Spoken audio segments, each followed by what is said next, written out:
council meeting to order. We welcome everyone that is here with us this evening and also those who will be watching on live streaming.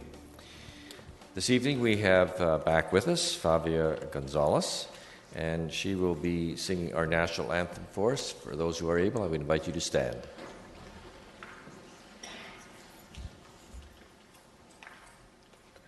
Oh, Canada, our home and native land, true patriot love in all thy sons' command.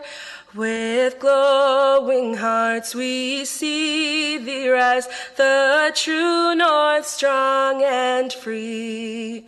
From far and wide, O Canada, we stand on guard for thee. Et ta valeur de foi trempée protégera nos foyers et nos droits. O Canada, we stand on guard for thee.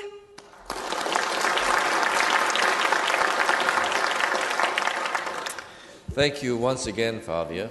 Very well done. It's been moved by Councillor Singh that the minutes of the regular meeting held May the 26th, 2014, and the special meetings held May 26th and June 9th, as mailed to the Mayor and Councillors, be accepted. All in favour? Opposed? That's carried.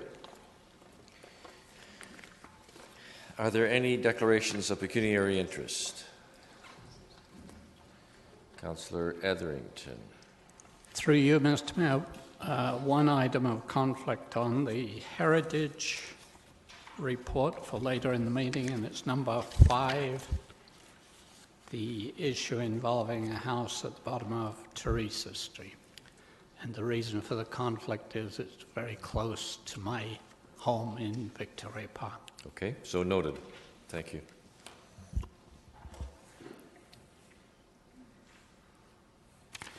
Okay, we have some presentations to make this evening.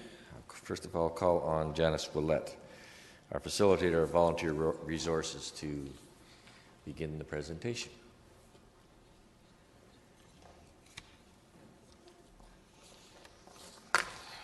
Thank you, Mayor and Council. The City of Kitchener's volunteers are diverse and they make our community stronger because of their different talents, skills, perspectives that they share. And because they're diverse, we like to find many ways to recognize their contributions. 3 weeks ago, we held our annual appreciation party for all of our volunteers, and we thank Council for joining us on that little trip. And tonight, it is my great pleasure to be here on behalf of all the staff at the City of Kitchener who work alongside our volunteers to help Council celebrate the long service milestone anniversaries of some of our volunteer groups. And we welcome Mayor Zaire up to help us celebrate our long service groups here tonight. We'd like to start tonight with the recognition of an affiliated group that has been active for 10 years now in the community. The Kitchener-Waterloo Woodworking Craft Centre is an international facility for its members to use where they can learn new skills, enhance their sense of well-being, and have a high-quality facility to use. The dedicated volunteer group who run the centre are the glue that holds the centre together. Their mentoring ensures the success of the centre, and they are key to maintaining a vital organization. We have Tom Glode, Wally Peeling, and Gladys Grant here tonight from the Woodworking Craft Centre to accept a certificate of our appreciation. Thank you for all that you and the volunteers do to make the centre a huge success. Thank you.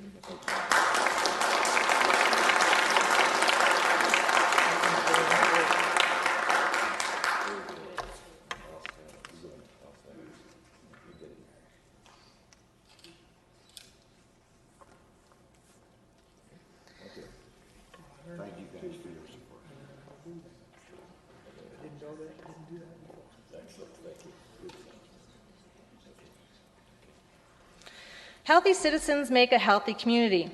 40 minor sport organizations are affiliated with the City of Kitchener, operated by volunteers who serve as executive members, coaches, team managers, special event organizers, and fundraisers. From basketball to water polo, there's an activity for every sport enthusiast in our community.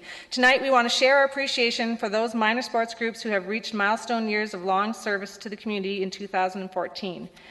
The Waterloo Region Nordic Sports Club is a non-profit providing programs and opportunities for youth and adults to learn and enjoy cross-country skiing.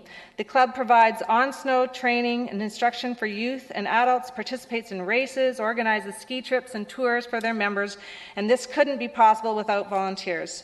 Colin Rhodes is here tonight from the club to accept our certificate, and thanks to all of the volunteers.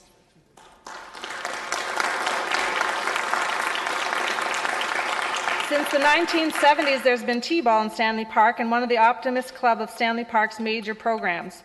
The ball program has branched out to include blast ball, 2 levels of T-ball, and now 2 levels of 3-pitch as well.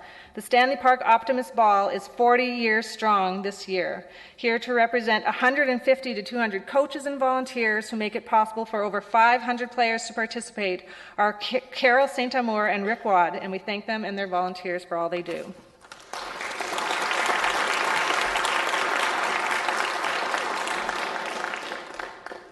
The Kitchener-Waterloo Minor Boys Softball Association has provided softball programs for children and youth of all ages and skills in KW for 45 years now. Their volunteers help with concession sales, bingo nights, fundraising, and it's volunteers who make up their executive and help keep the sport of softball alive and well in the Waterloo region. Jill Butcher and Kevin Hole are here tonight to accept our certificate of appreciation.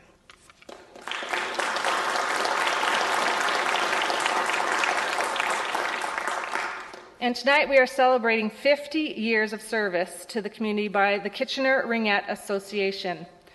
Linda Yancey and Patty Schultz have both been involved in their organization for several decades, and the president of the association pointed out that they have been cornerstones for the organization and said he is very proud to have them here to accept the certificate of appreciation on behalf of Kitchener Ringette.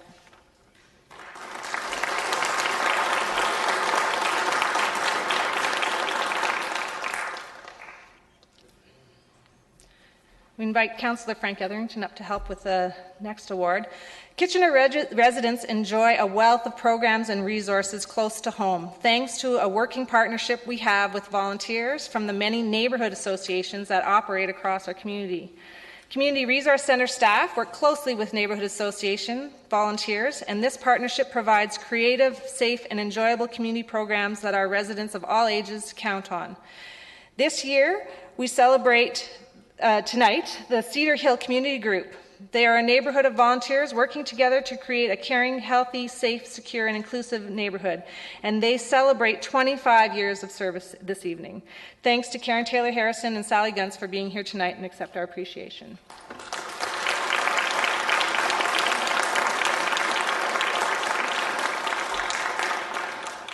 Next, we celebrate the Central Frederick Neighbourhood Association for 35 years of service to the community. The Central Frederick Neighbourhood Association is a dedicated group of neighbourhood volunteers working to increase the quality of life for their residents in the area through information and opportunities on community, social, and political levels. Tonight we have Laura McBride and Nadia Yorsaki here to help celebrate with the Central Frederick Neighbourhood Association for all that they do.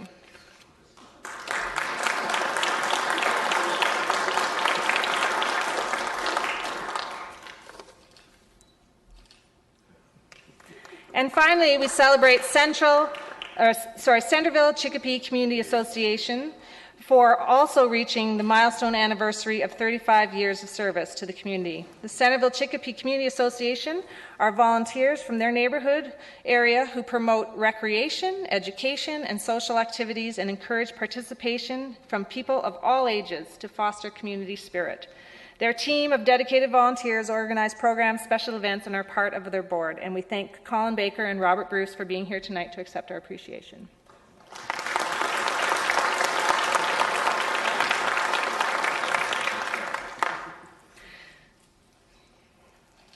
And one last thing, the past few years at this time, we have also announced our community selection for the Senior of the Year Award.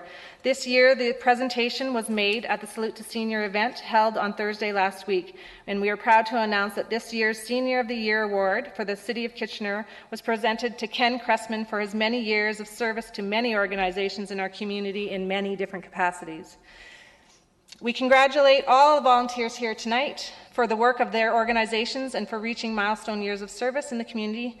You provide great programs and services to our community and opportunities for participants and volunteers and families to be involved, and for that we are truly grateful.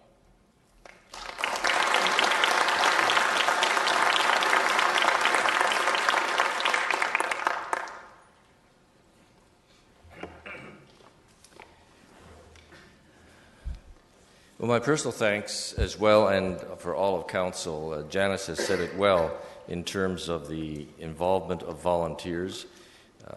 You are some of the best volunteers, I think, that we not only have in this city, but in many other cities. And so thank you, particularly for those who have served for lengthy times through organizations or on an individual basis. Some of the people that were recognized a couple of weeks ago, it was heartwarming to see the stories and to understand the commitment that so many people have had. So thank you very much. And you are welcome to stay for a very scintillating evening of discussion, or if you wish, you may take your leave as well. Thank you again for being here. We'll move into the delegation portion then, and I would remind those people who are speaking as delegations, you have 5 minutes to make your presentation. Sorry, there's one presentation first, I forgot. And they have a longer time to make their presentation than just 5 minutes. And it is Sarah Marsh and Chris Hyde. They're members of Compass Kitchener, and this is the 2013 Citizens Report Card. Yes, we are being graded by a lay committee, and we welcome you here to present your report. Thank you. Honorable Mayor Zaire and esteemed councillors, we're here to share with you the most recent iteration of the Compass Kitchener Citizens Report Card. So just as a little refresher, just to make it clear to those who may not be as familiar with the report card, it's based on a plan for a healthy Kitchener, the City of Kitchener's strategic plan for 2011 to 2014. And it is aimed at evaluating the city's progress towards achieving the community's vision and priorities. Now, usually we submit this annually, but last year was more of a building year, and we revamped our process to improve it. So I'm just going to highlight a few of the ways that our process changed. First of all, we made our report card more closely aligned with the strategic directions outlined in the strategic plan. Also, we made our indicators more citizen-focused rather than only best available data. More than 100 staff and volunteers were involved in our process of developing and revamping our measures. So we are very grateful to all of the people who put in time and energy to help us with that process. It's a combination that we arrived at of qualitative and quantitative measures, and over 80 of these indicators are being used to measure the progress in the 6 areas. Most of the data is provided by city staff, and some of the results do come from the community survey that goes out every 4 years. I'd like to emphasize a couple of key points about this report card. One is that the Citizens Report Card is really a world-leading engagement exercise, and it's something that the City of Kitchener can be really proud of. It's a very forward-thinking way of engaging with the citizens by entrusting them to provide a report card. We want to make sure that you understand that this is something we are grateful for and that we are proud of. And that you should be proud of. The findings, whether they're positive or negative, provide council with an opportunity to focus on key priority areas. It's not about a blame game whatsoever. It's about helping to understand that the results are meant to be an annual benchmark, and they're aimed at helping us to refocus, if we need to, on improving our community based on the citizens' vision. So Compass Kitchener remains focused on celebrating achievements and identifying the next steps as we embrace the community priorities. Just going to review the grading scheme for you. So it goes from A, B, C, D to F. And I'll be quick to point out that there are no grades below a C level that were given in this report card. So A is met all expectations with excellence, B is met most or all expectations, and C is met approximately half of the expectations. So I'm going to turn it over to Chris to share the results. So I guess this is the part where I get to the exciting component of the report card, although I remember getting these in grade school and they certainly weren't exciting when I took them home. First one we have up there is quality of life.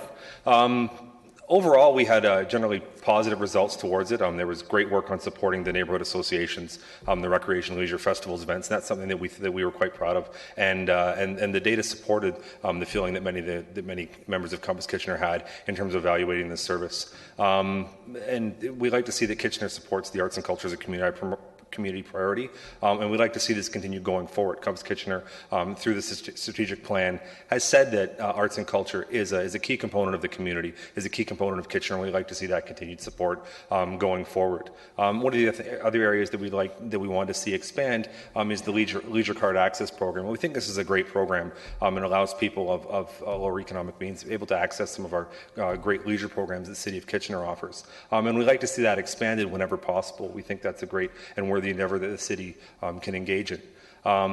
And we did have some questions around within this process. One of the strategic directions refers to vulnerable persons. The city hasn't yet defined this term for us, and we'd like to the city to articulate how they're working in these areas. So that's just, again, that's a point around how is the city defining the term vulnerable persons. It helps us do our job, and it helps us to evaluate things going forward, and we just wanted to see some clarity moving forward on that. Next is leadership and community engagement. We're happy to see the city is committed to open and transparent communications with its citizens. Great use of open government and also social media. The city is very active on it. And the volunteer support and recruitment is exemplary. I mean, just last year in the revamping of the report card, we were putting in probably about 8 or 9 hours a week on this, and the amount of support we were able to rely on from the city was exemplary. It was exceptional, and as volunteers, you really come to appreciate that. Moving forward, we'd like to see more evidence that volunteer feedback and citizen input is reflected in decision making. It's just one of those things where if we reach out to our citizens and we ask them to participate and provide feedback, we just like to see more evidence that it's being reflected in decision making. And we hope to see more youth engagement in consulting on community issues going forward. We have a wonderful organization of volunteers called Kayak, but again, through some of our other committees, we'd love to have a greater presence of youth because that's going to be the future of the community, and we really want to get their input into a lot of these areas. Diversity. And diversity it's a big area, it's a large area. By and large, this was an area where we would engage with the staff and with the city to see where they stood on the issue of diversity. And so most staff that we spoke with and consulted with reported that they felt that the city valued and supported the idea of diversity. There was a great job that's been done so far supporting partnerships, festivals, other cultural events. Working and reaching out to new Canadians is a valuable exercise for the community, and we're happy to see the way that it's been functioning. There's uncertainty regarding the level and coordination of staff resources for acting on plans specific to diversity. So just going forward, we wanted to see if the city would be able to clarify some of those commitments. And moving forward, we hope for a greater demonstration of commitment to diversity, partially within the structure. So as Kitchener becomes more diverse, we want to see that represented in City Hall and in the communities and in the committees going forward. We want to see those entities reflect our community as it grows and changes. Development. There was positive continued efforts towards achieving economic growth aligned with the strategic plan.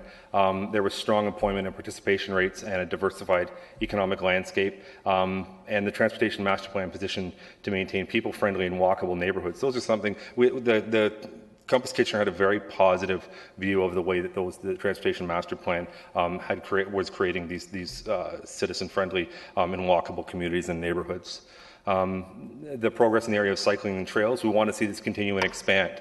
When we say continue and expand, it means there's been a great job done so far. We like to see it continue because it's something that we're really proud of. Opportunities for public engagement exceed what is legally required. However, we have concern that citizens are unaware of opportunities to engage. So again, trying to find a way to bring that input and trying to reach out to more citizens to get them involved and engaged in the development process. We think it's great that the city does do the amount of outreach it does, but we really need to find a way to connect with citizens and get more feedback in from them, probably at an earlier stage. It's easier to sort of get them into the planning part of things than it is to hear from them on the back end when something can be a little more tendentious. Moving forward, I'd like to capture more data on arts and culture and on aging infrastructure. That was just a request of the committee within this. Downtown. First off, and I think, this has been said by numerous people in numerous areas, but kudos to the city on the core revitalization efforts. It's something that Compass Kitchener is very proud of. Current large residential projects will help to address the need for increased number of residents in the downtown. We like the intensification. We like to see that. We still think there's work to be done to ensure decent, affordable housing and decrease the number of vacant storefronts. That being said, within that context, we do like the work the city's done, and we understand the strategic plan is a longer process, gets us to a longer-term vision. But these are some of the things we'd like to see going forward, and we'd like to see a continued focus on. Still need to push the boundaries beyond King Street. It's one of the things the strategic plan committed to is that the downtown isn't just the stretch of King Street that stops at, where does it stop? Cedar, that's right. And sorry, I live out in the West End near Rudder Needles, so but it stops at Cedar, and we'd like to see a continued push to move the downtown beyond the traditional area that we know it, and continued efforts to improve perception of safety in the downtown. I think the key piece there is the perception of safety in the downtown. Is we always want to make sure that citizens feel comfortable coming. Actual crime statistics, that may be different things altogether that can be sort of often fall under the regional level. However, the perception of safety and for the ability for the city to really capture what it means to come downtown and to accurately engage citizens with that. We think that's something that we'd like to see continued efforts on. The environment. Great work on supporting Earth Day, cleanup, stormwater credits, LEED certified building and vehicles, participating in sustainable Waterloo region efforts. And I think the city should be complimented on the work there. We like to see the move ahead on the implementing the environment and cycling master plans. Citizens have said to us they want more preservation of natural areas, and we have not seen evidence of efforts towards this end. And the one example that we had there that was discussed was the LEAF funding spending. And the high standards for water quality must be a continued priority going forward. That's one of the things that a number of people that we spoke with, both in the community and on Compass Kitchener, they said should be a priority for the city going forward. And then now it's sort of I kind of breezed through it quickly to provide more time for questions. Yeah, perfect. All right. There are a few questions, I believe. Councillor. So we're going to be joined by Tristan Wilkin as well from the Compass Kitchener All right, great. Committee. And I also see Theron Kramer, former chair, in the background there as well. Councillor Fernandez. Thank you. Thanks for the interesting reading. I find that I like the way you've done the grading in the respect of expectations and where they stand. Just go through a couple of comments and questions. On the leadership and community engagement, actually had a perfect email addressing this today, which is really ironic that you're talking about engagement. But one of the things that I've seen happening with the Your Kitchener, Your Say is the level of frustration from our staff who've been working so hard trying to get out to the community, and the lack of response. Mm-hmm. And I don't think it's from lack of trying from our staff. I mean, I see Laurie Major sitting there, I see Jen Gren, and they were at every single one, and we kept running into each other. And is there a nugget of illumination, I guess you could maybe give us, give the public, since there is a viewing public, of how we can get those people to come out? Is there something that you see at the grassroots that stop people from coming out to community engagement like that? I know that Laurie said she's been going to different locations. She's gone to Rockaway, and I know she's been really committed to going to a lot of different places. Mm-hmm. is there something that you're hearing that we're missing? I can offer one nugget, would be that really I've been on that committee as well to help with outreaching about Your Kitchener USA, and we learned that when you go to where people are already gathering, that we have a lot more success. Those town hall meeting styles where everybody's coming just for that event, or at the community centers where we're setting up shop and inviting people to come as they are passing by, going to swimming lessons or the library, it's less easy for people to come into a meaningful conversation. And so, at the market, that was a good location because people are more in a free, more willing to take the time, but also groups that are already meeting to have a chance to be on their agenda for a short time. That's where I think we can really get better results. Yeah, and I agree. I think that you're right. We have to be where the people are. It's just trying to identify that and hold on to them for 5 minutes, because even though they're there, and you're right, the market is a bit more leisure. People are, usually not rushing at the market. On your development, Mark, I think that my personal opinion, and it's only my personal opinion, is that B is a very generous mark, because when I see the comment restricting some new development, I don't know. Let me ask the question first.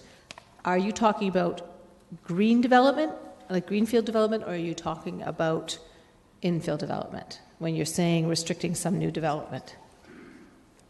Well, if you're referring to the shared vision at the top, so that is the shared vision. Just to clarify, that's the shared vision from 2007 to 2027, and that was established back then. And so this is our vision, our 20-year vision to aspire to. And so, yes, that is globally restricting some new developments that would be inhibiting, on our quality of life, inhibiting on smart development. So, if we were to all of a sudden allow for, high rises to enter into, entirely solely residential neighborhoods, just all of a sudden overnight, that would be against this vision, but we understand that Kitchener is growing. We understand that Places to Grow Act demands that we intensify, and so smart growth, can't be entirely restrictive of new developments according to what we are given. Yeah. Okay, so that's sort of my personal comment. I think I would have been inclined to give C. And the environment, I really like your reference to the LEAF Fund, because I have sort of a personal passion for that particular issue.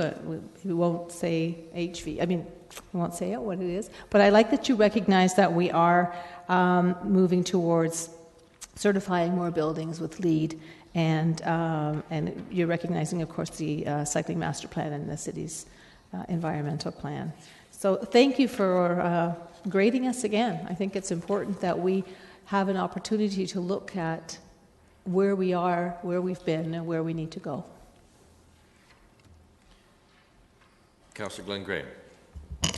Thank you so much for the Compass Kitchener, to all the work you've done. So Sarah, Tristan, Chris, and Theron, and the whole group. It's like, I think, one of the most transparent processes when I see the audits being done at the federal and provincial level. This is the equivalent for us. And I think we need this beyond the media keeping us honest. I think this is absolutely critical. I have two questions. One relates to the question of the leisure card and how to do that in a dignified way. Wondered if you had any thoughts about that. The whole concept is a sensitive one. So wondered if there was any thoughts around that. And so perhaps I'll ask you to speak to that first. Tristan, you haven't spoken yet. Would you like to say anything? I think what we're hoping for is that all needs can be met. So if there's a need that the leisure card is not meeting, and that the funding isn't enough to provide for everybody who needs access to it. It is a sensitive topic, but if the need is going to be increasing, it's something we would like to see funding also increase to make sure that everybody has access to those. Okay, thank you. And the second question I will throw out has to do with diversity. And I didn't see anything in the way of comments about people with disabilities or impairments, that kind of thing. Just wondering if that was the area that you looked at that, or was there another area where that would have fallen into?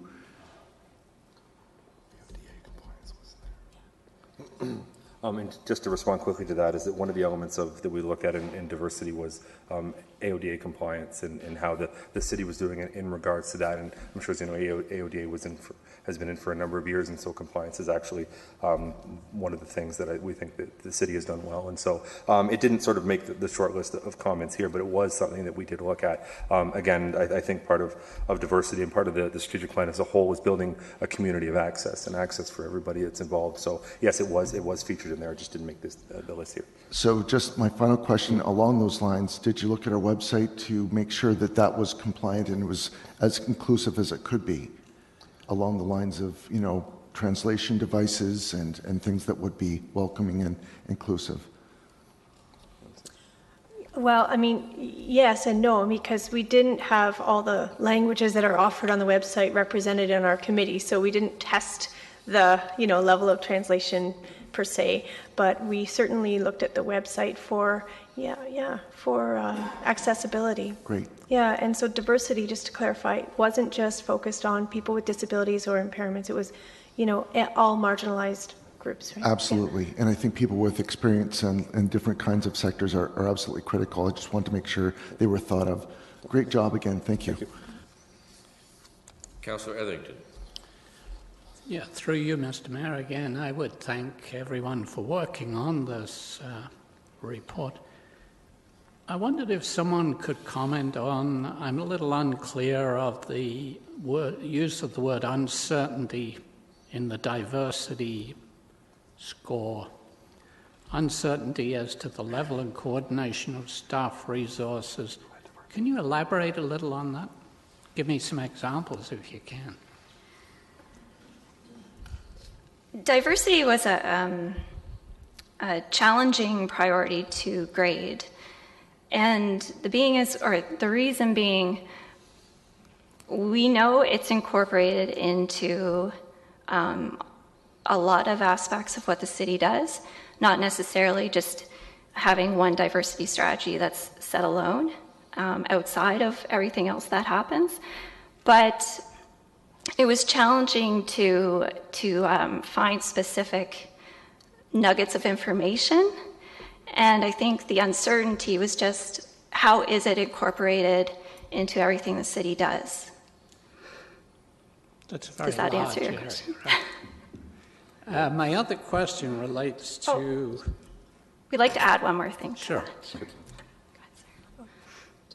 Just to add to that, the diversity strategy, we'd like to see it actually, more carefully and more thoroughly implemented. We have a diversity strategy that has not been fully implemented. So that's, we're not seeing, certain moves towards that, and we'd like to see that. So, if we've missed something, then we'd be happy to, look at that.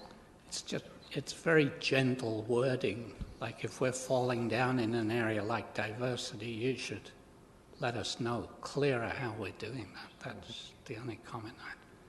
Okay. The other question relates to the downtown, the B-. When you talk about keeping an eye on the availability of decent, affordable housing in the downtown, do you think, or could someone comment on, does the increasing gentrification or the impact of LRT and that impact on what would be affordable housing, have you seen any examples of that happening in the inner city?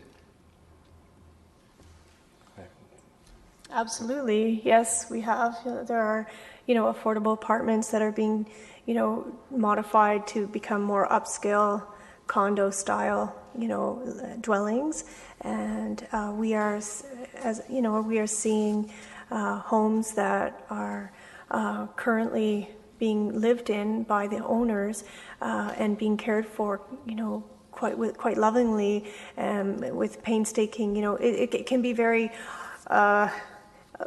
As a homeowner of an older home, it's a labor of love, because my goodness, it's very expensive to upkeep and to improve on a house, and so we see that. But then we also see a lot of these homes being bought up to become rental units, and so that is a concern that I think is out there in these core neighborhoods, right? But as long as we do need affordable rental units, as long as they are sort of more still decent and affordable, rather than going for the highest buck. Yeah. I understand.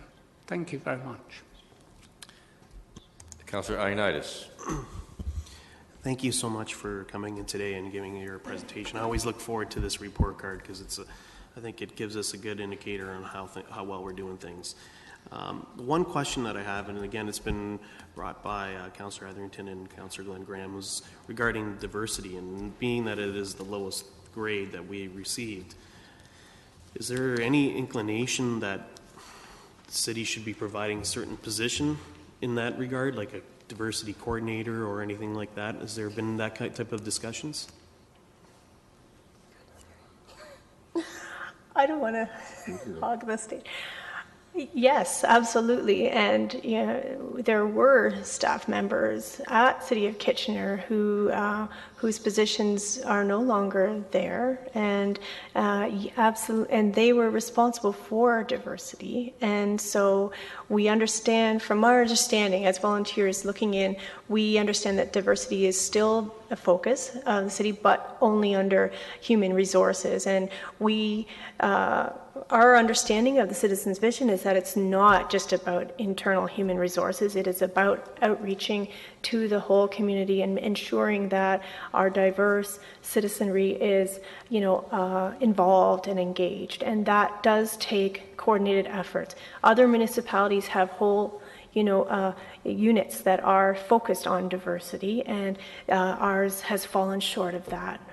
So that is absolutely, based on the citizens' priorities, that is an area that we are not doing well in. Yeah. Okay. And my next question is, it touches upon what Councillor Etherington had mentioned in gentrification. And my concern about that is, I think there's a negative image being portrayed here, because the reality is these properties that are being purchased are pretty well run down. So there's no other room for them to go except being improved.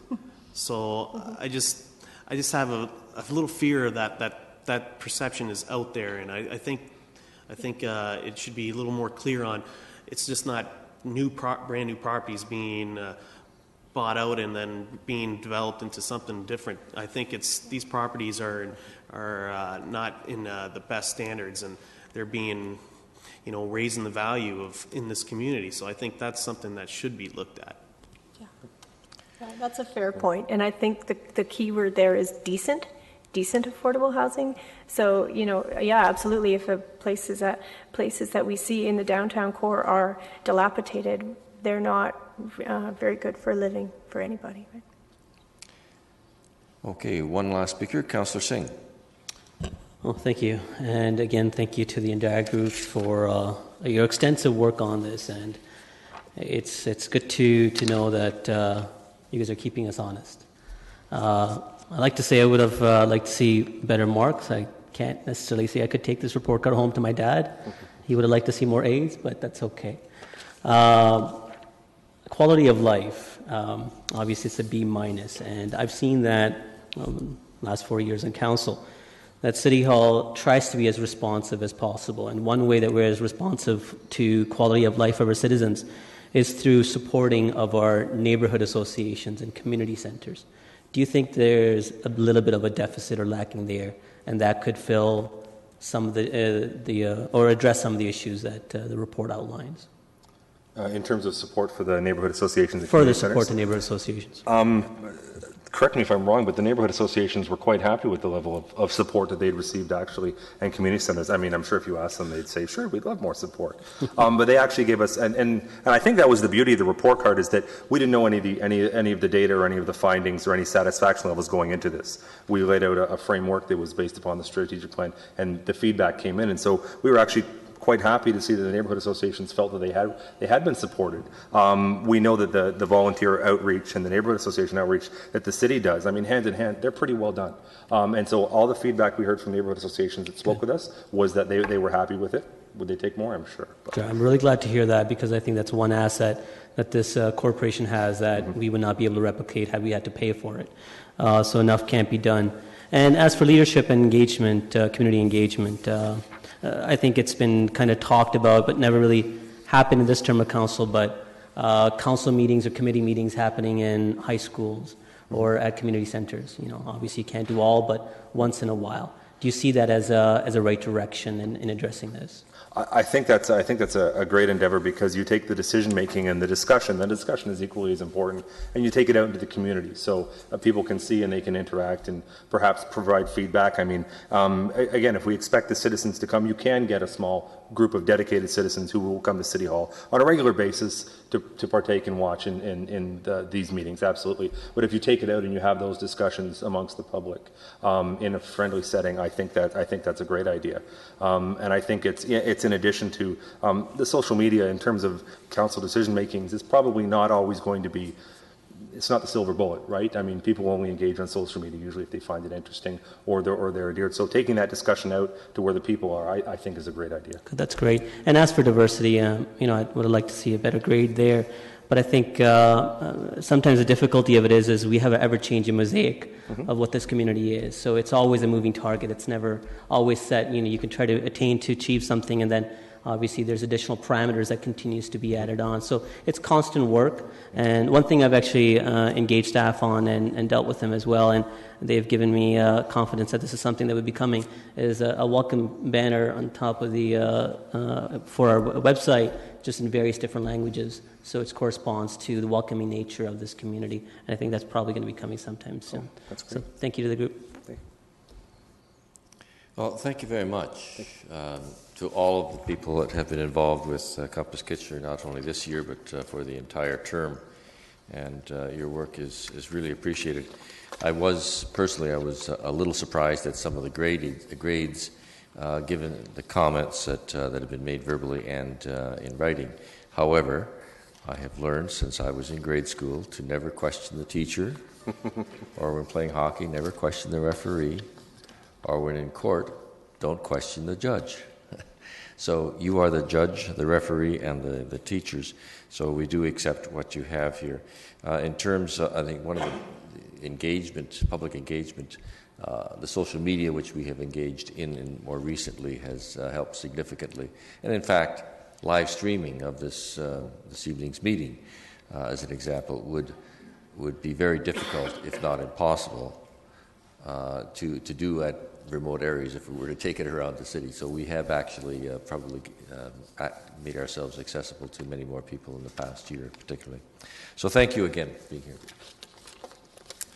We will now move on to the delegations, and as I had started to say earlier, all delegations are reminded that they have 5 minutes to make their presentation, and the first one is Paul Britton, and this is related to the Clause 2 of the Planning and Strategic Initiatives Committee report. Welcome, Mr. Britton. Thank you, Mr. Mayor and Council. I'll be hopefully less than 30 seconds. I'm here in support of Clause 2 of the committee recommendation to Council. And the only other thing I would like to express is appreciation to those staff that were key in bringing this forward, and that would be Della Ross, Julianne von Westerholt, and Hans Gross. Thank you. Any questions for the delegation? Seeing none, thanks, Paul. Thank you. Okay, Councillor Galloway-Seelock, are you bringing forward the motion? I am. I'm assuming you don't want me to read. No. It's quite lengthy. So it's been moved by myself and seconded by Councillor Davey, number 2 of the Planning and Strategic Initiatives Committee, be approved. And this is regarding the alignment of Robert Ferry Drive in particular. Right. Okay, Councillor Fernandez. Thank you. And you will probably all find, if you can find it on your paper, this tiny slip. It just shows how cheap I am in my Dutchness. But I would like to make an amendment to this motion, please. And I have it as paragraph 6. Ms. Tarling said it's paragraph 7. So when I count again, I'm not counting the first so paragraph. The second last paragraph is right. What you're referring to. So the second last paragraph, I would like it now to read that staff be directed to proceed with the Bean Drive Extension EA following the approval of the official plan amendment, and that it be coordinated with the EA for the sanitary sewer extension along Bean Drive with timing set out in the capital budget, and I forgot to add in 2020, and further, so then it would go to the next paragraph, that the Dune South Brigadoon Transportation. Okay. And this is... Is there a seconder for the amendment? Councillor Glenn Graham. Okay, discussion on the amendment only. Okay, I need Councillor Galloway-Seelock. Does Councillor Fernandez want to speak to it first? I did. Oh, you did? I did want to speak to it first, yes. Okay. Sorry. Reviewing... I thought maybe you had made your comments on that. Okay, go ahead. In reviewing the document over the last week, and then looking specifically at the Appendix E,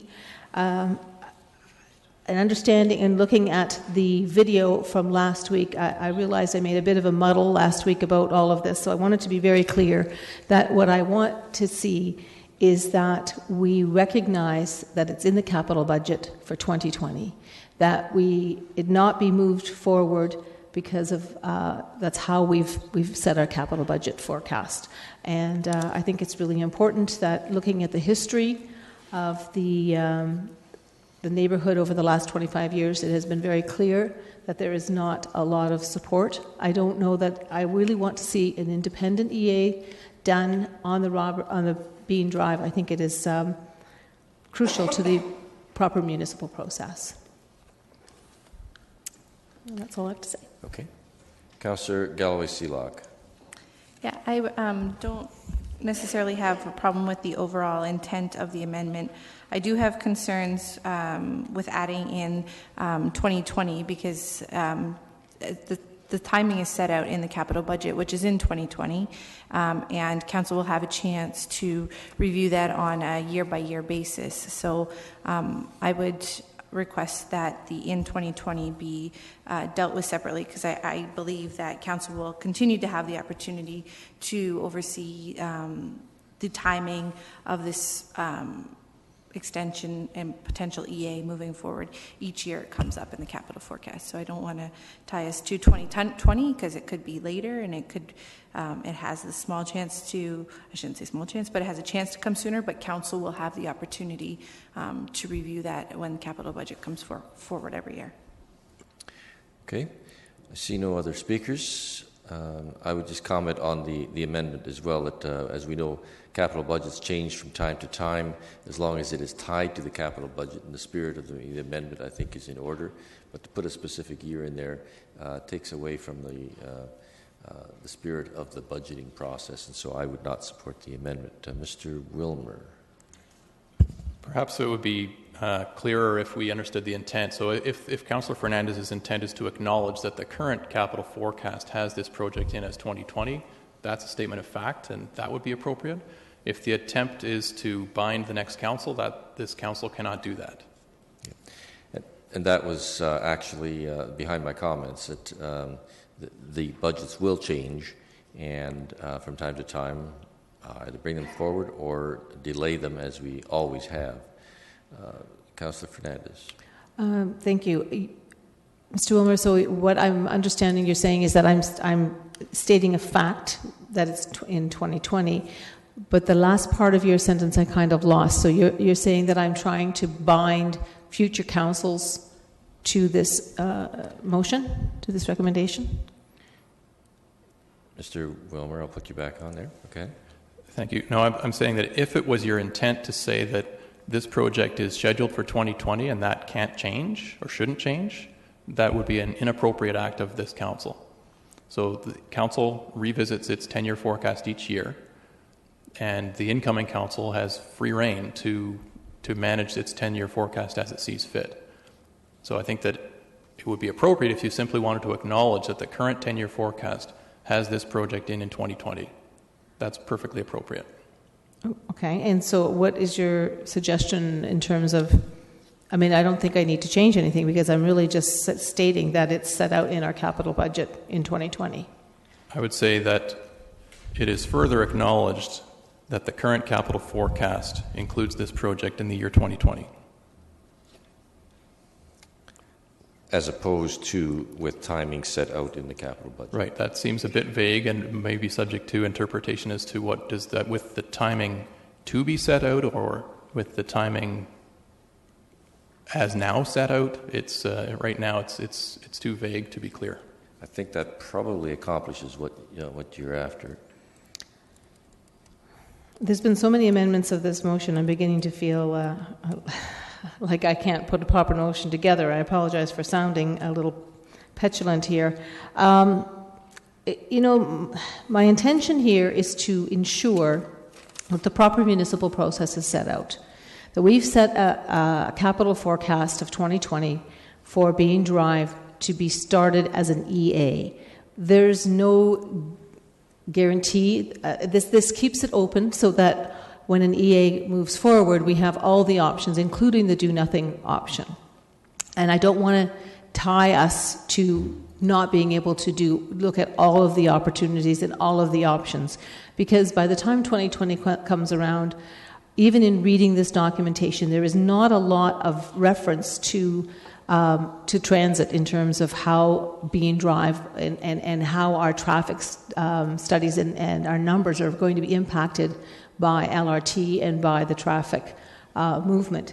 Additionally, in reading the document, I see that it's based on Bean Drive connecting to Strasbourg, which it is not going to do anymore. It will be connecting to Robert Ferry.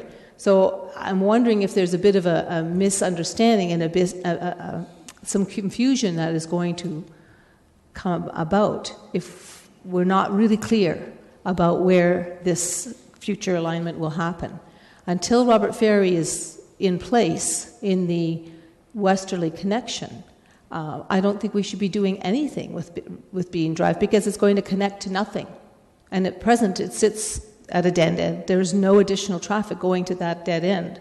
So I'm pretty adamant that I really want to see that we stay. And I understand there could very well be a development application that comes down the street, and no pun intended, in a month's time or 3 months' time, where a developer is going to ask us, just like they did last year with the Robert Ferry alignment, to do a credit for refund agreement or to do the EA under their subdivision agreement. I understand that that's very possible, but I don't see anything untoward by saying that it could be set in the capital budget as it is right now. Okay, I'm going to rule it this way, that this council, and I think Mr. Wilmer is correct, this council cannot bind the council, even if we make a decision as strong as we want to this evening. The following council can change it. Future councils can change the timing. I believe I understand what your motion is intended to do. You not only want to state it as being where it is currently, but you want it to be more firm. But I don't think that we can make it absolutely firm. And so I would suggest that with the wording that you have placed in front of us, from the words "with timing set out," etc., be changed to "which is currently stated as 2020 in the current capital budget." Okay. So, and you're saying that would come after Bean Drive? That's correct. Which is currently stated as 2020 in the current capital budget. That is the statement of fact. Okay. Well, I'll agree to that amendment only because I want to see the support from council, and and I don't want to waste any more time. Okay. So we will deal with the amendment. So it is as printed on this small piece of paper, and with the following change from deleting the words "with timing set out in the capital budget" to replaced by "which is currently stated as 2020 in the current capital budget." Yes. Recorded vote has been called for. This is on the amendment only.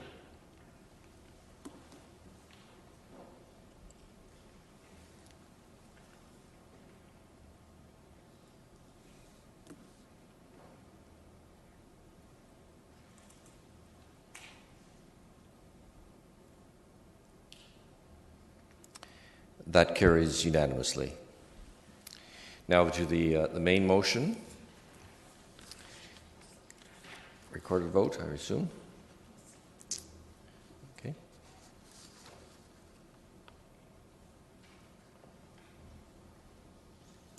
You may now vote.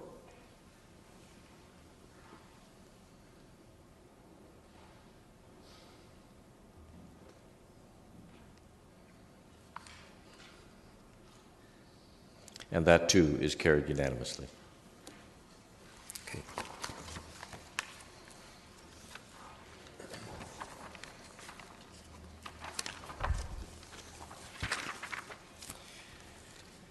I apologize, but when the Compass Kitchener report was complete, I did not call for the motion, which is on 5.B.1. This is to endorse the Compass Kitchener report. Moved by Councillor Galloway-Seelock, seconded by Councillor Ioannidis. Those in favour? Opposed? That's carried.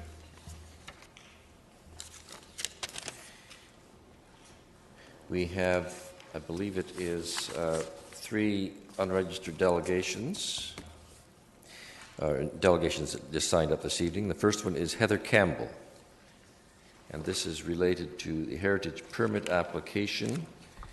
And I'm going to assume that means item number 5 on the report. Is Heather here? Yep, right here. Oh, okay. Thank you. Good evening, mayors, and councillors. So I am Heather Campbell, and I currently live on Victoria Park. And I am here today to present a new design for an old home on Victoria Park. So the handout that is currently being passed around does highlight some of the points that I will be discussing today. So first and foremost, the thing I'd like to get off the table is that the new design that we're presenting does not comply with the current heritage rules. So I'm not here tonight to try to convince you that it is compliant with the existing heritage rules. But the reason I'm here is because I still think it's worth discussing. Although it may not be compliant with the existing heritage rules, I think it's worth discussing what the purpose of the Heritage Park plan is, and whether the home that's being proposed supports or undermines the intention of the Victoria Park Heritage Plan. So what I'm suggesting is that the intention of the Victoria Park Heritage Plan is really to preserve the charm, attraction, and value of the Victoria Park area. The blanket rules that currently exist in the Heritage Park Plan and apply to all homes on the park, regardless of their architectural value, do not necessarily best accomplish this goal of preserving the charm, attraction, and value of the Victoria Park area. Architecture is art, and just as we evaluate and decide what to preserve with all forms of art, I think we should take the same stance with regards to our architecture. We don't preserve every piece of art created in 1896, just as we should not preserve every home built in 1896. Let's preserve the best. So I live in a home that was indeed built in 1896 currently. It's on Roland Street. It really does represent the best architectural traits of that period. I appreciate and I love the old home, and this home, I think, does that period of architecture justice, and I think it is worth preserving. And I think a lot of homes in the park represent the best of that architectural period, and so by all means, let's preserve those homes. However, to do justice to the area and really preserve its value, let's not just preserve everything just for the sake of preserving it. So for Teresa Street, which is the home that we are proposing the addition and changes to, provides the community a great opportunity to take something that does not represent the best architecture of the period and allow it to represent the best architecture of today. So the design that you're looking at and the home that we're proposing was designed by one of the most prestigious architects in the region, RS Architects. It was designed under the guidance of Laird Robertson. Laird Robertson, just as an important point to note, did sit on Heritage Kitchener for 8 years. So he is very familiar with the Heritage Park Plan and the elements of design that are involved in the neighborhood. The home has been designed with the height, scale, and materials of surrounding homes in mind. And it has been designed to pay tribute to the old homes surrounding it, and it's sympathetic to the design elements that we should celebrate and pay tribute to. It's also worth noting that Rick Haldenby, who's the director of the School of Architecture, has also put his stamp of approval on this design. Many communities around the world have taken this approach to their architecture, even in their historical areas. So if we take a look at Europe and Paris, it's a beautiful mix of new and old architecture, the best of all periods. We can take a look at Ottawa, the Rideau Canal, one of the most prestigious areas in Canada. It's a beautiful mix of old and new architecture, the best of all periods. And we can look to Toronto, Rosedale, a very prestigious area, does the same, mix of old and new. 1 minute to go. Thank you. I also think it's important to take in mind the context of Kitchener. Kitchener is changing. It used to be based heavily in manufacturing and industry. We've taken old warehouses in Kitchener and we've revitalized and reimagined them into new spaces that now house the future of Kitchener, which is really technology and entrepreneurs. So Kitchener has really become this beautiful mix of old and new that has allowed creativity and new communities to flourish. And we really tried to take the same approach into designing the home. So in addition to the design elements that pay tribute to the best design elements of that architectural era that do make up most of Victoria Park, we also wanted to pay tribute to the high-tech businesses that are now coming to exist in new communities. So we incorporated a lot of green elements into this design, such as gray water recycling, efficient, high-efficiency fixtures, instant hot water, triple glazed windows. Could you wrap up, please? Perfect. So what I'm asking for you today is to support this home to preserve the charm, attractiveness, and value of the park as a whole, and let's celebrate and preserve the best architecture of all periods and not just preserve for the sake of preserving. Our alternative really is to move out to the suburbs and build the home there, but we do think that this design fits best in the heart of downtown Kitchener, Victoria Park, where everybody can see what a great community Kitchener is becoming. Thank you for your time today. Thank you. There may be some questions, so sure. Councillor Fernandez. Thank you. Thank you for coming in and making some interesting points. So I'm looking at page, I guess it's the last page, which I assume is pictures of the existing house on 4 Teresa? Yes. Okay, so just help me understand the house on it says existing conditions, south elevation front. And Right. that would be the house that I see if I'm looking straight. It's a little bit darker than the other ones beside it. Yeah, that's correct. Okay. And if I look at existing kitchen conditions, east elevation side, it would be the house on the left-hand side of that picture. On the right-hand side. On the right-hand actually. side. Okay. Just want to make sure I understand. And you said Rick Haldenby, who is from the university, is he University of Waterloo? Can you explain to me what his position is? He's the director of the School of Architecture. So he's looked at the design and Okay, has so expressed. he's looking at this from an architectural point of view. Right, and so key to that would be the context. The architectural context of the design would be key to the architectural integrity of any design. Right, so he's looking at it from an architectural point of view, but not necessarily from a heritage point of view. Is that correct? Yes, that's correct. I mean, it has been designed with a view to heritage elements, but as I mentioned, it is not intended to comply with the current heritage plan. So no, that is, the point today is to not suggest it is complying with the existing plan. Yeah, I guess I wanted to make it really clear because my understanding is that Mr. Haldenby's expertise is also in heritage, and so he's actually putting his approval on the architectural design, but not necessarily on the heritage and the compatibility with the heritage designation of Victoria Park.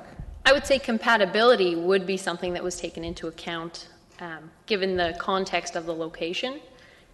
To get a stamp of approval from an architect, I think any good architect would always put it in context. Okay. Help me understand the overall. I see you've got some interesting examples from other cities.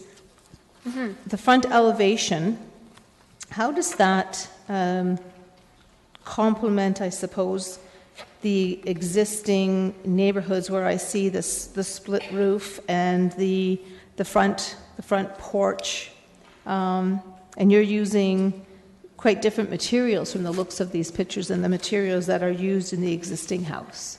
The materials are actually completely compliant with the heritage plan. So we've taken the red brick, which is on the existing house, and then used a cedar material. So that is the one part that is actually fully compliant.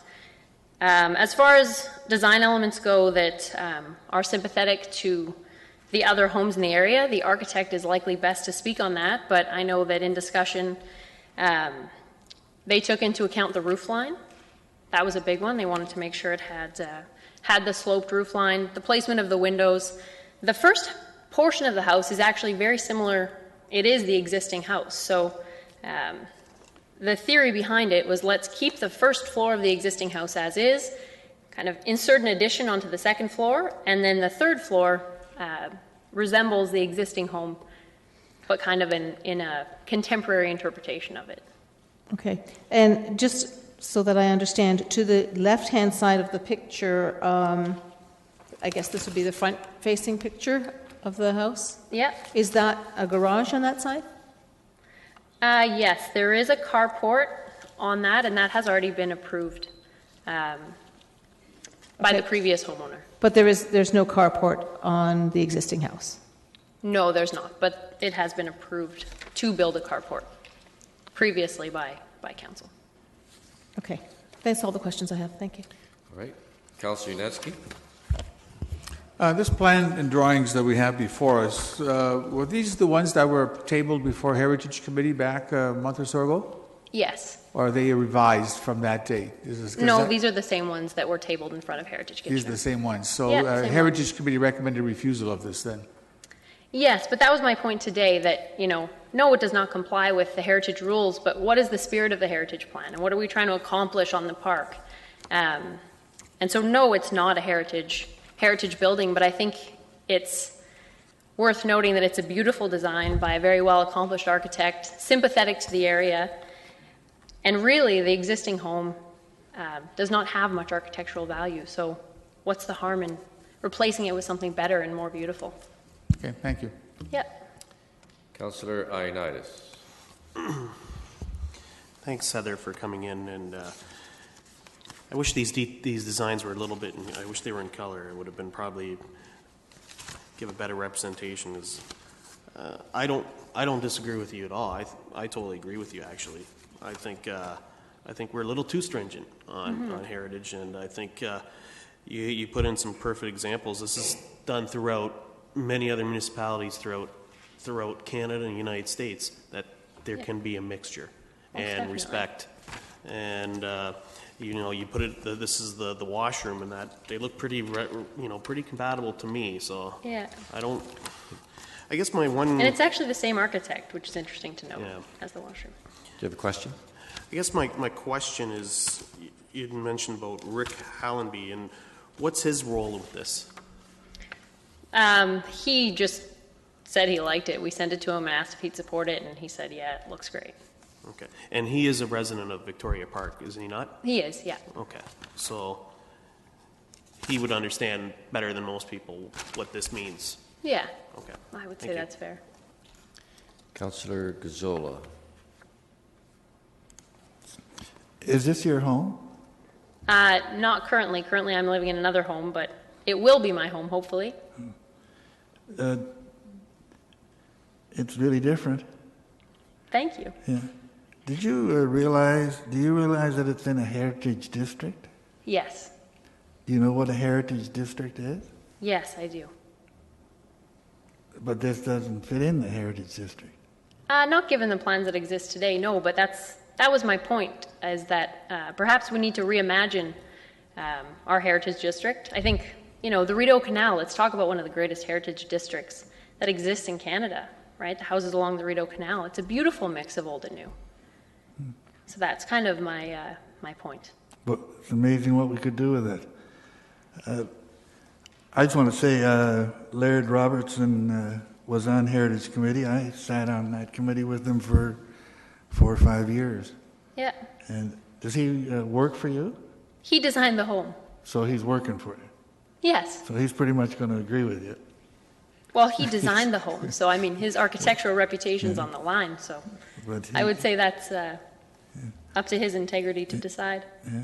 Did you, in dealing with this, and often people have different ideas, and they go to our staff, our heritage staff, and go over it and discuss it with them and try to persuade them. Did you do this in this process? We went through many design iterations, back and forth a few times, and did you sit down with our staff and try to persuade them of your philosophies and this would have been the architect's role. I'm not sure whether the architect would have sat down with the staff or not. But that would be step number one if you're trying to build in a heritage district, would it not? Probably a good idea. Maybe we'll do that next. I attended that I'm not on the Heritage Committee, but I attended that Heritage Committee meeting, and from what I could understand, that you really didn't heed any of the heritage information or anything. You just went on your own and have come up with a different idea, but which doesn't fit in with all the, and we have a considerable criteria with as to what fits with a heritage district. And I guess what we thought was there's more architectural integrity in building a good design that's new than trying to necessarily just replicate something that is characteristic of the late 1800s. Well, would you say that again? Now, I'm not an architect. Would you say that again? Just the philosophy was there's more architectural integrity. Like, let's build the best designs that we can on the park that do fit in. Mm-hmm. It was designed by someone who did sit on Heritage Kitchener for 8 years without necessarily trying to mimic old architecture. We don't even have the capabilities to build homes as they did in 1896. So let's build something new and beautiful. Okay, thank you. Yeah, thank you. Okay, I see no more speakers. Thank you, Heather. Thank you. Next delegation is Stephen Litt. I was just here to answer any technical questions about the house, so I think Heather did a great job, so I'm good, thank you. All right, thank you. Okay, it is there for Mr. May. Do you wish to provide some information? Through you, Mr. Mayor, I think I just want to be very clear in what the delegation is requesting. I think what you've heard tonight is the delegation say that they fully acknowledge that the proposal does not fit with the council-approved heritage plan for that district. It's staff's job to enforce the guidelines and policies within that plan, and then it's Heritage Kitchener's job to make recommendations to you, hence the recommendation against proceeding with this proposal. All I want to point out to you is, should you decide to put that Heritage District plan aside and approve tonight, I think you'll be setting a significant precedent and create significant challenges for enforcing future heritage policies. First of all, before we get into any debate, I need someone to move the recommendation. Since Councillor Etherington has a conflict, he cannot move that. It's moved by Councillor Singh, seconded by Councillor Fernandez. Now to the speakers, Councillor Davey. Thank you. I'm firmly in the camp that there is not much benefit in duplication, significant duplication of heritage properties. I think that we do go a bit overboard. We're starting to go from designating homes to entire districts where people can't affect in any way, shape, or form. What we have before us, yes, it would definitely be precedent setting, but we have to consider what kind of precedent it would be set. This is something that I think would add significant vibrancy to a home that is frankly unremarkable within the context of its heritage designation. I don't expect this will pass, but I think that this is the exact sort of thing that we need in downtown Kitchener, selectively, not we can't be doing this everywhere, but little spots here and there I think would really add to the character of the downtown. We have a delegate and proponent that's come forward, probably thinking the same thing I'm thinking. There's probably no chance this is going to pass, but I think that I think it's time for some change. So I will not be supporting the recommendation as it is. Councillor Yanitzky. Thank you. I have sat on the Heritage Committee for a number of years as a councillor, as well as a layperson, and followed what's been happening through a variety of heritage issues. I really like this building. I think it looks great.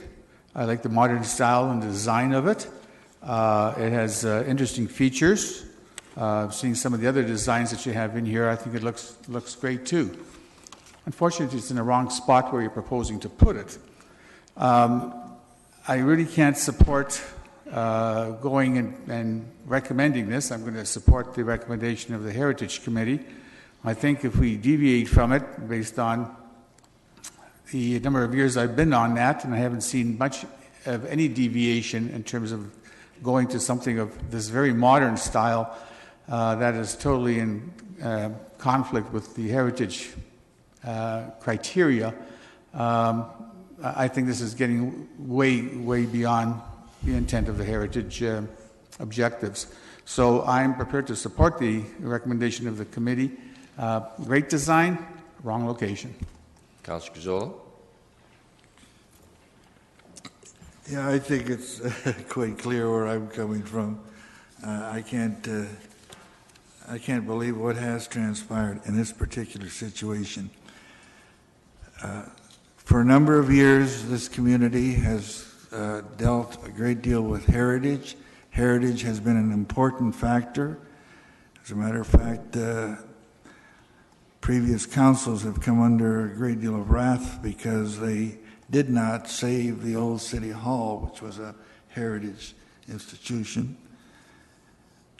But over time, we've set up heritage districts in our community. There are about 4 of them.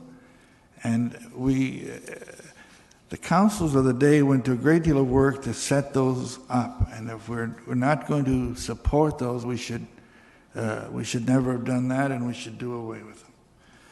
I really, yes, there's nothing taken by itself and put it in color. This would be a great building, but not in a heritage district. I mean, when you start talking, I just recently came back from Italy and I saw the Colosseum. Can you imagine what they could have done with that? It's an old heap. Hey, they could have really developed there, done a lot of great things. But that's not what it's all about. Now, the worst part of this whole thing that's before us tonight is that the applicants have really not decided to work together with the community. They have not worked with our Heritage Committee, with our Heritage staff. I understand there are a number of issues that they were asked to deal with, and they've just sort of snuffed their nose at our staff and said, this is where we want to go, and we may not be able to get you people on our side, but we'll get Heritage Committee, which they did not. They came to Heritage Committee, and I think it was unanimous disapproval of this. And now they're here trying to work their magic on council. And if anyone has any sense of heritage, you just could not approve what these applicants are asking for. I'm amazed at a former member of a heritage committee who was excellent and was excellent the many years he was on that committee. I'm amazed at the thoughts of a Mr. Haldenby who Haldenby and heritage go almost hand in hand. You can tell where the gentleman lives and what his thoughts on heritage are. So, yeah, bottom line, I'm totally in support of not only the staff recommendation, but also what was approved by our Heritage Committee. And if this council doesn't support it, we are really giving heritage a kick in the face in this community. Councillor Singh. Thank you, Mr. Mayor. And I helped move the motion just to get it on the table for discussion. That's not to say that I support the direction and the report through the Heritage Committee, and that what the recommendation is through staff. If you look at the property as it currently sits, it's not a coliseum. It is a rubble. There's not going to be any tourists standing in front of it looking at any value or understanding the significant heritage aspect of it. It just happens to be stuck in a heritage designated area. It has no real significance beyond that. And I think that's unfortunate because it does extend an undue hardship to the property owner, which is absolutely unfair. I think it's said prior to me that obviously if you have similar type of properties over and over again, that are all designated heritage, and they have the same look, the exact same feel, it takes away from the uniqueness of what we're trying to preserve and value and retain for our future as well. So absolutely cherish the uniqueness, but there is no uniqueness if you just have 5 buildings that look exactly the same right beside each other. I think what's before us could be unique, could be part of today's heritage, could be part of our future's heritage. So heritage doesn't need to be just static about what's in the past. We have to create new heritage as well, and this is creating new heritage, what's before us. And I would be supportive of it. Supportive of this, not the recommendation. Councillor Glenn Graham. Thanks very much. I think that I appreciate the desire to create something charming and add creative value, and I think that it would be of benefit to go back to the drawing board and to consult with our staff, see if there's ways to try and bring some of the heritage elements in. If you wish to have this kind of design, I think that it probably would be a different context. I do think that we need to have a foundation that respects the context, which is historical. I agree that the building itself probably isn't the most charming at this current time. It's not to say that you couldn't build something different. I've seen a number of designs. I live in a heritage neighborhood. There's been proposed designs that I've seen that actually are quite innovative. So I don't think that building something that's respectful of heritage doesn't mean you can't be dynamic, innovative, and really create something charming and unique. I do think, though, that this is quite a modern building, and so I would encourage you to see if staff would be willing to work with you. If you wish this location, and it's a beautiful neighborhood, there's no doubt about the charm of the neighborhood, but I do think that the value of the neighborhood certainly trumps an individual building here. So at this time, I will say no to the request to change staff's recommendation. I do support staff's recommendation. We have designated heritage areas with guidelines for a reason, that we have a young country and we have young buildings that are recognized as heritage. And we have many different building architectural types within a heritage conservation area. So I think there's a lot to choose from in terms of style. And this is an interesting style. I don't think it's the right spot if you want it as such. So I do wish you well, but I think that there's a couple of options there before you to talk to staff or to look to a different area. Councillor Ioannidis. Through you, Mayor Zaire. I just find it a little difficult to when you listen to what's being said around here. Great building, great design. You get a prominent professor that is a supporter of heritage. An architect that designed this that is a supporter of heritage. I think that's a pretty substantial endorsement. That I think what I've been saying for a long time around this horseshoe. We need to have a serious look on what's wrong with why we are so strict with our heritage. And that's why I won't support it. I think this is great. We're turning down a great building and a great design because it's in the wrong spot. That doesn't make sense to me. Councillor Fernandez. Thank you. Just wanted to just go back to some of my line of questioning to Heather, and I think it was very evident when I asked her that Mr. Holdenby put his stamp of approval on the architectural design. He didn't say he approved it from a heritage perspective. So there's a very distinct line between the two of them, and I think we need to understand that. Regardless of whether he lives in a heritage house and he maintains his heritage house, he's looking at this from an architectural perspective, not from a heritage perspective. And that was clear when I, in my line of questioning to Heather and our delegate. We have entrusted our Heritage Committee to guide council in making decisions to protect our heritage districts. In doing so, we need to respect what they're telling us. They're more than an advisory committee because they actually make recommendations to council. There aren't very many advisory committees that make recommendations directly to council. They make recommendations to committees. So I think that we need to respect what they are telling us. They're telling us for a reason. They have many of them have a solid background in heritage, in architectural, and understanding of heritage. So I'm going to support the staff's recommendation.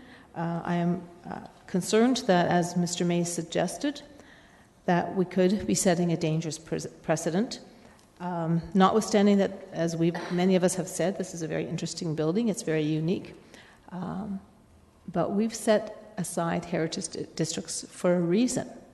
And to go against those policies is to really thumb the nose at the decisions that previous councils have made and recommendations that Heritage Kitchener has made in the past.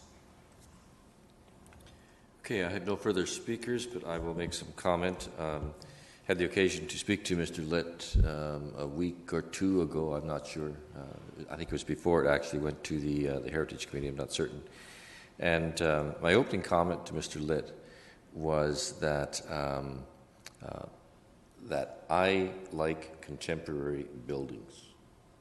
I happen to live in one, not as contemporary as this, but it has a lot of straight lines and so on. And I did point out, obviously, that it is in a heritage district, and thereby it does present a problem. It's unfortunate that the reference has been made to Mr. Holdenby, and I do certainly respect Eric greatly. It's unfortunate that he either wasn't here in person to make those statements or provide a letter that would have answered the question of context or not. I think the difficulty here is that, and I'm one of those that Councillor Ioannidis would say, like the design. I think it's a great idea for a house, but not in this area. And I say it for this reason, that if this were a individually designated house, it may be different. it may, underline the word, may be different in my response. But because it is within a heritage district, it does change my response. This kind of issue, if we were to approve this, we would not only have difficulty, I believe, in refusing a similar house, another part of the park, Heritage District area, but we would probably also have difficulty in not approving a change of windows, a change of a deck, a change of a porch on of some houses that are already there. They want to be more contemporary in a portion of it. So I think it's broader than the issue of this one building, and I regret to say that I cannot support it. If we were dealing with an issue alone, a designated house alone, that may be different. If we wish to, just like the argument that we had, the debate, yes, it was argument, over the flag issue, where I initially opposed the flying of a particular flag. It was not because I opposed that flag. It was because we had a policy that said we shouldn't do that.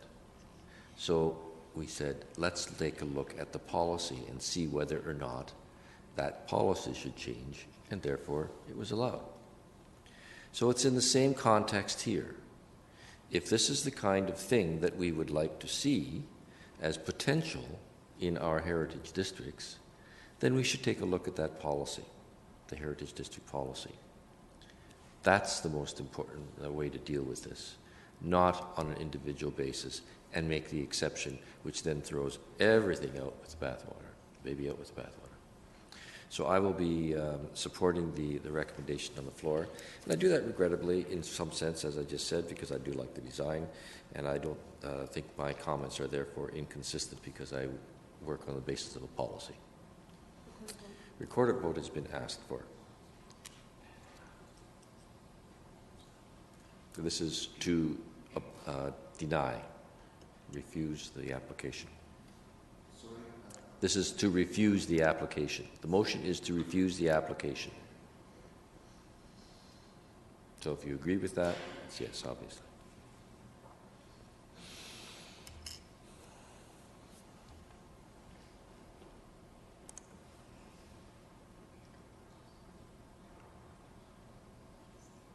There's one conflict on this.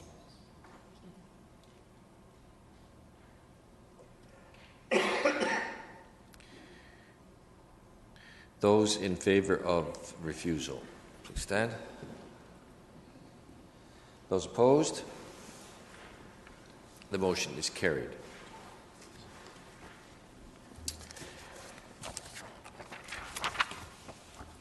Okay, we have one further delegation. It's Terry Ross, re the Kennedy Palmer Road tender. Mr. Ross, welcome back.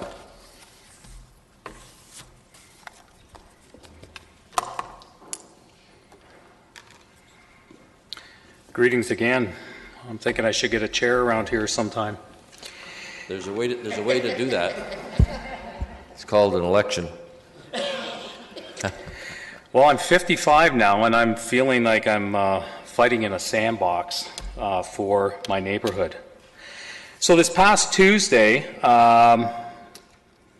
Steve Allen and John Seep and Frank and a couple other councillors came out to check out what we were talking about and what's our concern.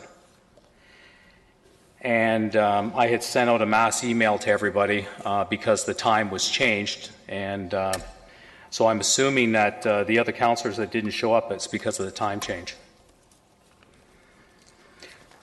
So while we were there was lots of neighbors out on their front porches, and they were watching what we were doing, and I've heard comments over the past week about it.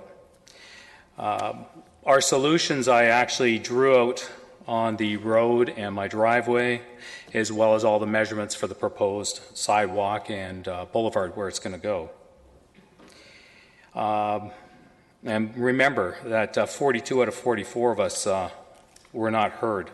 And we now have to discuss the plans that's going to affect these mature trees on Palmer and Kennedy. So on May 28th, I handed out copies of the questions that I had sent by email to Steve Allen and John Seep, and copy to Frank, with concerns for the individual addresses based on the questions by the residents. So I was contacted 6 weeks later, and that was the day of the last meeting, which council meeting was May 26th. We set up the appointment for June 10th at 10 a.m., and like I had just mentioned, it was delayed till 11:30. And at this meeting, it was explained why one of the suggestions I had for putting the curb around the poles would not work because it would affect the snowplow drivers on Kennedy Avenue. And on Palmer, I was told that they were going to shift the road east by approximately 1 foot, which means the sidewalk would be installed on the curb face to the west, thereby minimizing issue with the 8 mature trees and saving parking for 2 of the homes. However, the third home with the mature tree will have the sidewalk and boulevard installed across the driveway, hence they will lose a parking spot. There's other suggestions that was made by Steve on how to redesign Kennedy by shifting the road a foot, but he cannot guarantee that it will save the trees. So we were not able to come up with solutions for the remaining addresses on Palmer that will be affected. The addresses towards the bottom of the hill, the townhouses, the duplex, and 2 single-family homes, they will be affected in other ways, and because of shared property line. And if one homeowner sells, they may not be nice to let the homeowner next door park between the homes. And if the sidewalk and boulevard is put in on those locations, they will lose their parking almost completely.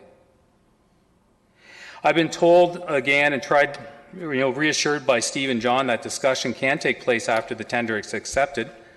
But based on the past interactions, and again, not listening to 42 out of 44 citizens, we are still disillusioned and fearful it will not happen. I did comment on that day that we have great rental landlords who are not absent and have taken steps to remove the negative tenants who sold drugs. There was also prostitution and many police visits. The places are now upstanding, middle-class working people, and we shouldn't punish these landlords by reducing their parking spaces. We residents have much to lose and very little to gain, and we ask that you seriously consider the outcome of this forced construction in our neighborhood. Would you just lay back and let this happen in yours? I don't believe that the tender should be approved. And on the way here, I thought I had great news to give to number 200 Palmer. I told them that the road was going to be shifted and the mature trees were going to be saved. They were upset by this. I only just learned that they were told that the city was going to cut down all these trees for them based on a conversation last year, because these trees and the root structure has gone into their garage and into their basement and is ruining their home. So this is something else that has not been addressed in this plan. And one of these trees is a silver maple. And my neighbor on number 4 Kennedy has a silver maple, and I was able to see the size of this root system. You have half a minute. And if the sidewalk goes in on Kennedy the way it is, their tree will be damaged. There's no doubt about it. Thank you. Thank you. I believe there will be at least one question. Councillor Etherington. Yeah, through you, Mr. Mayor, to Terry. Thanks for coming in again, Terry. I won't comment on you running in my ward, but you mentioned several times that 42 of the 44 residents on Kennedy and Palmer in Ward 9 do not want sidewalks on both sides of their streets. Because of that, do those residents and yourself, do you want to see this tender rejected, even though this will mean possible delays to much-needed road upgrades in front of your house and on Palmer? Well, I do agree that the infrastructure should be done. It's been there for quite a few years. We don't seem to have any issues in our area. It's mostly new construction areas. I notice that water mains are breaking. I think our system is probably still okay, so that if it can be delayed, so we can come up with a better plan. Okay. And you also mentioned that I was out at a meeting with you and our staff and councillors Gazzola and Fernandez at the site. Correct. The suggestions that staff came up with, and I was quite impressed with the suggestions that they made. Despite those suggestions, like I won't elaborate on them, but the suggestions to save the trees, for example, and others proposed in moving the roadbed to do that or try to do it, you would still like to see a freeze on this project. Is that correct? Yes. Steve Allen did mention shifting Kennedy 1 foot the other way, which would result in the loss of the trees on the odd number side of the street. And actually those homeowners are here who represent those trees. But he couldn't guarantee that the Ohio Buckeyes would be able to be saved down my side. So it's, yeah, there's a lot that's still up in the air. I don't believe that we can proceed in good faith with a tender when we don't exactly know what the plan is. Okay, thank you very much. Councillor Gazzola. Yeah, how long have you lived at that address?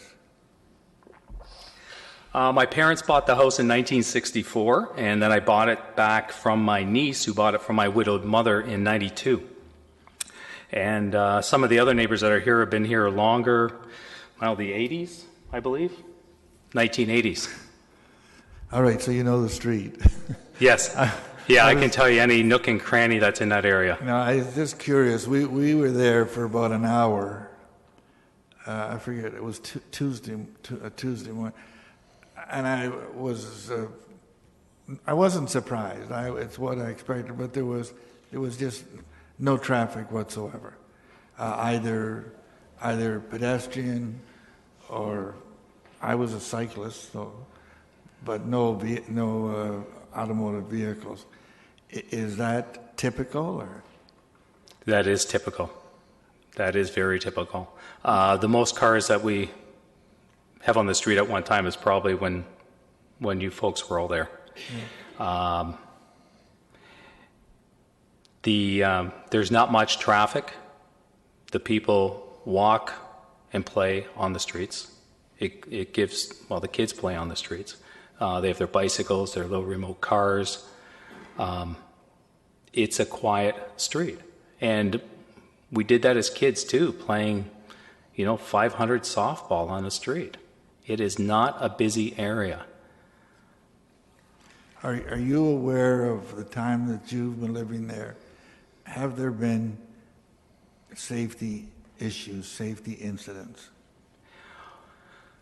On the corner of Palmer and Cortland, where a new sidewalk is being proposed on that side for crossing Cortland Avenue, there has been 2 incidences in my history of being there of people being hit walking across the road.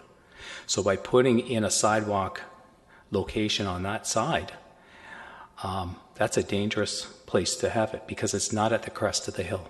And Cortland has already been reconstructed, and they probably should have dealt with that at that time, made the crest at a different location. Our street, yes, is not busy. MTD has closed down, so we don't have that traffic coming through there.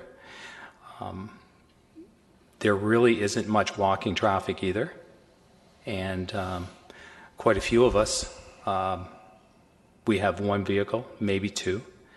Myself, I have e-bikes, and it's parked down in the garage again. So we have a pretty quiet neighborhood. Thank you. Councillor Fernandez. Thank you, Terry, for coming in again. when I was visiting your street, I walked along your street. There is a continuous sidewalk, correct, that people can walk along Palmer to Kennedy, or all the way down and connect to the Iron Horse Trail, right? That's correct. They're in existence already. Okay. And if anybody wished to cross from one side of Kennedy to the other to where your house is, there's a connected sidewalk there as well, down the one side of your property. Is that right? Yeah, it's 150 feet long, 1.5 meters wide, and I shovel it all winter. That was my next question. Is you're not averse to having a sidewalk there, clearly, because you already shovel one entire length of your property. Yes. Okay. And if I don't do it, neighbors here have snow blowers, and we all do each other's properties. So one of the things we heard today during our strategic session about infill sidewalks was that things that we hear all the time are people saying it's a quiet street, and everybody's comfortable with the way the street is. There's not a lot of traffic. Understanding that that's true now, but also recognizing that people move and things change.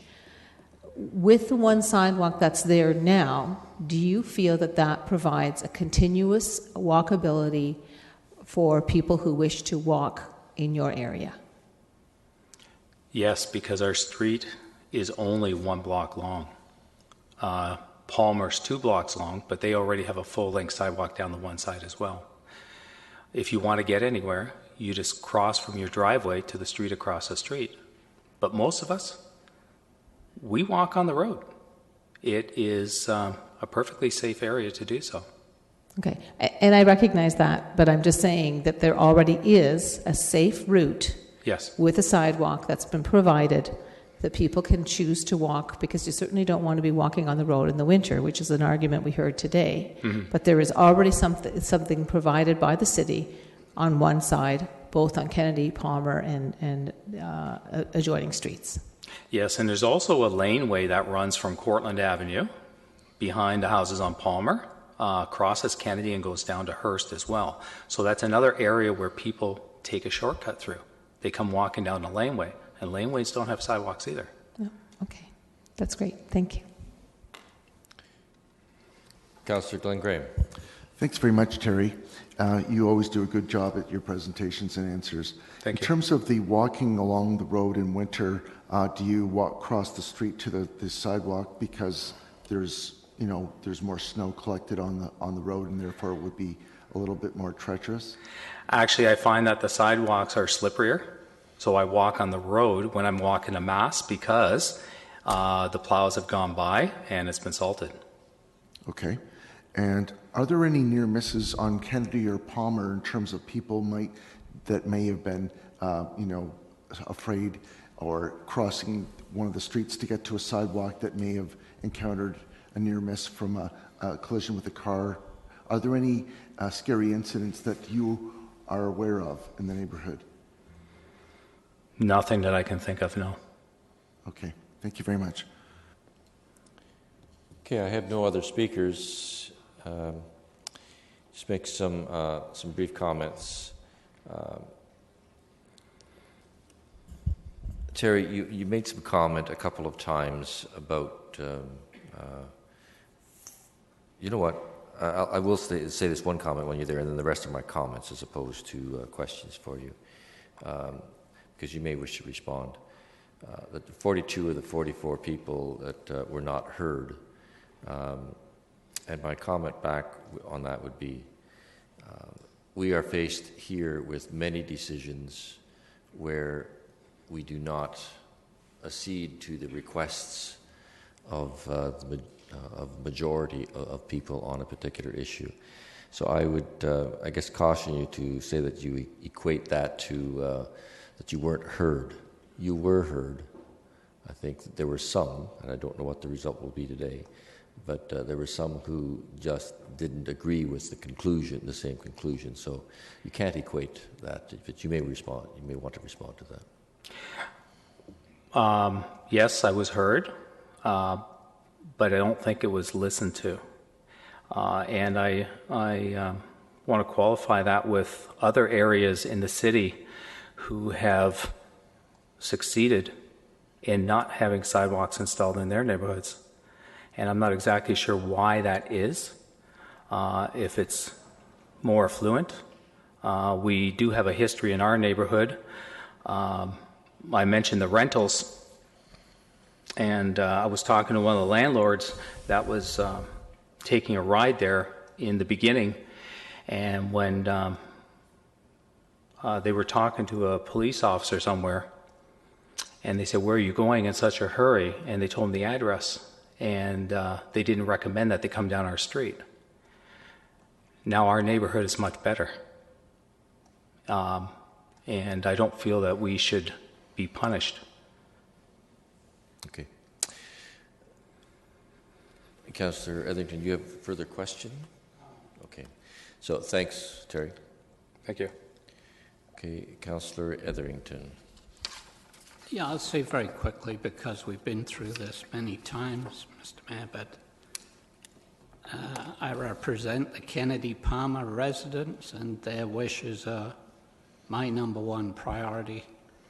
I plan to oppose this tender in order to delay this project, and I do that for the 42 of the 44 residents who just don't want these sidewalks in their area.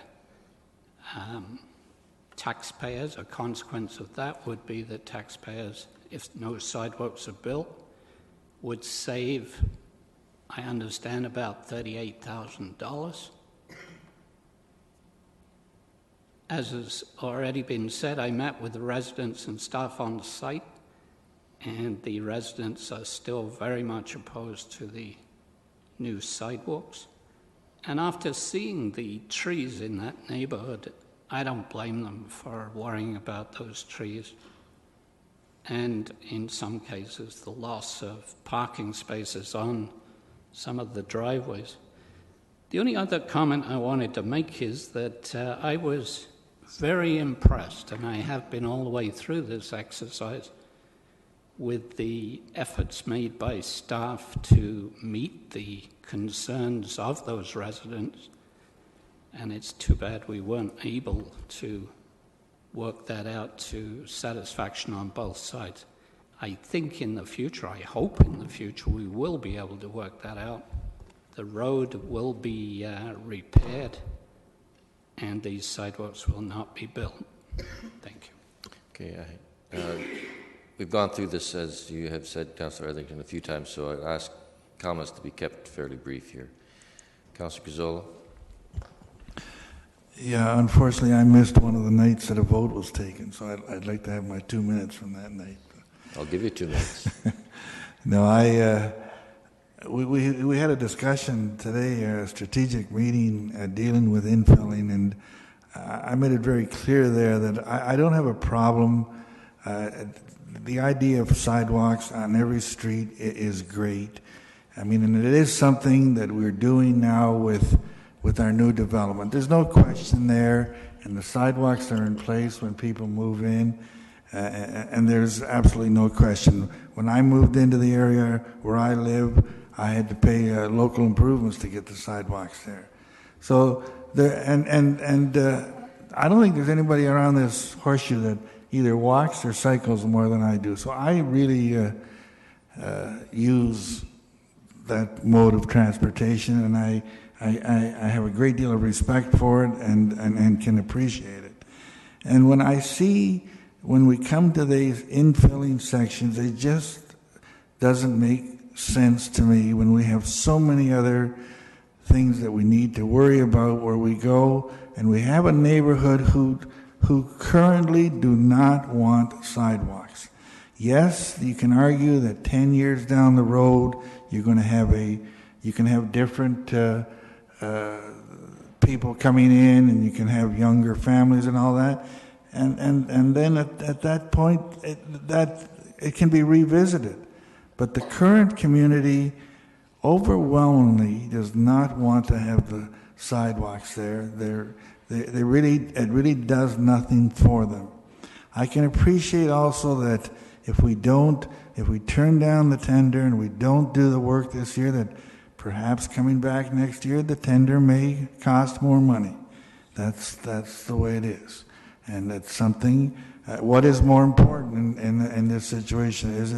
Is it a few dollars, or is it the will of the people that are most closely affected to it?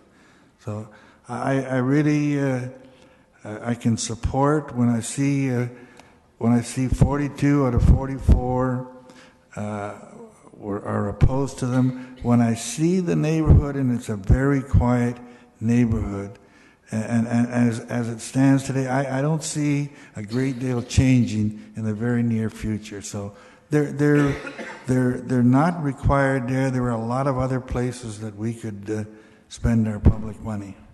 So I would not support issuing the tender at this time. Okay. It was actually 3 minutes, but that's good. Councillor Glenn Graham. Thanks very much. I'll be very brief. There's a lot of places where sidewalks do make a lot of sense, and I generally support the concept of infill sidewalks, but there's a lot of reasons why I can't support this tender. It's got to go beyond the 42 out of 44. It's got to be about the whole context of the neighborhood and the busyness of the streets, and whether there's future immediate plans for density, that kind of thing, due to LRT. I don't see that here. I don't see that there's any immediate concerns. And as Councillor Gazzola said, we can always revisit this in the future. You know, if we talk about we have to be cognizant of future development, that's fine. And I appreciate that. But that's not the situation. This situation is that there's a quiet neighborhood, and I think that there's a lot of good points that have been raised about the design of the street, saving the trees, etc. So in this circumstance, I'm not prepared to support the tender, and it'll mean it'll come back for another council. And I think that that's something that I'm prepared to live with. Councillor Yanetsky. Yeah, thank you. I happened to also meet with Terry Ross back in the beginning of the process, back a few months ago when this was first before us, and spent, I guess, an hour with him walking the streets and talking with him. And in that whole time period, I think we just had one car go by. Yeah, exactly, one car. And it was just a local person parking in just a couple of doors down. Anyways, I also walked the areas to get a feel for it, over the Iron Horse Trail, etc., and got a feel for the situation. I too support sidewalks. I live on a street that has sidewalks, and my previous residence also had sidewalks. However, they were on roads that had considerable amount of traffic. They were not major arterial roads, but they were sort of busy roadways in the area that had significant volumes of traffic, so I would prefer to have one. But in this particular case, it's just dead. There's nothing happening out there in terms of vehicular action. So I do have a concern. I understand basically where the residents are feeling. I understand the same scenario that we unfolded with the Glasgow Street, and I can sympathize with those residents. Here we have an overwhelming 42 out of 44. It's something like 95% of the people don't want it. So I mean, I can understand their position, and I'm prepared to support them. And this is an infilling situation, and I totally agree that the infrastructure of going back to 1910 or whenever it was that was placed there needs to be upgraded. But you know, sidewalks are a feature that's on the surface. It's not an infrastructure that below the ground that's of serious concern, and I think this matter could be revisited in the future. So for this tender, I'm not prepared to support it as well. I have 3 speakers, and I did the procedure incorrect. We don't have a motion on the floor, and this is the tender. It's tender FCS 14093. Pardon? Moved by Councillor Galloway-Seelock, seconded by Councillor Inez. This is to approve the tender. Okay. All right. The 3 speakers, Councillor Singh. Thank you, and I'll take the opportunity to clarify my position. I had originally voted to take the sidewalks out. I was cognizant of the will of the neighborhood of the 42 residents of the 44 that didn't want it, and I think clearly in our decision making, we should be sensitive to the will of our citizens. And then I did support the vote to reconsider when that motion had failed.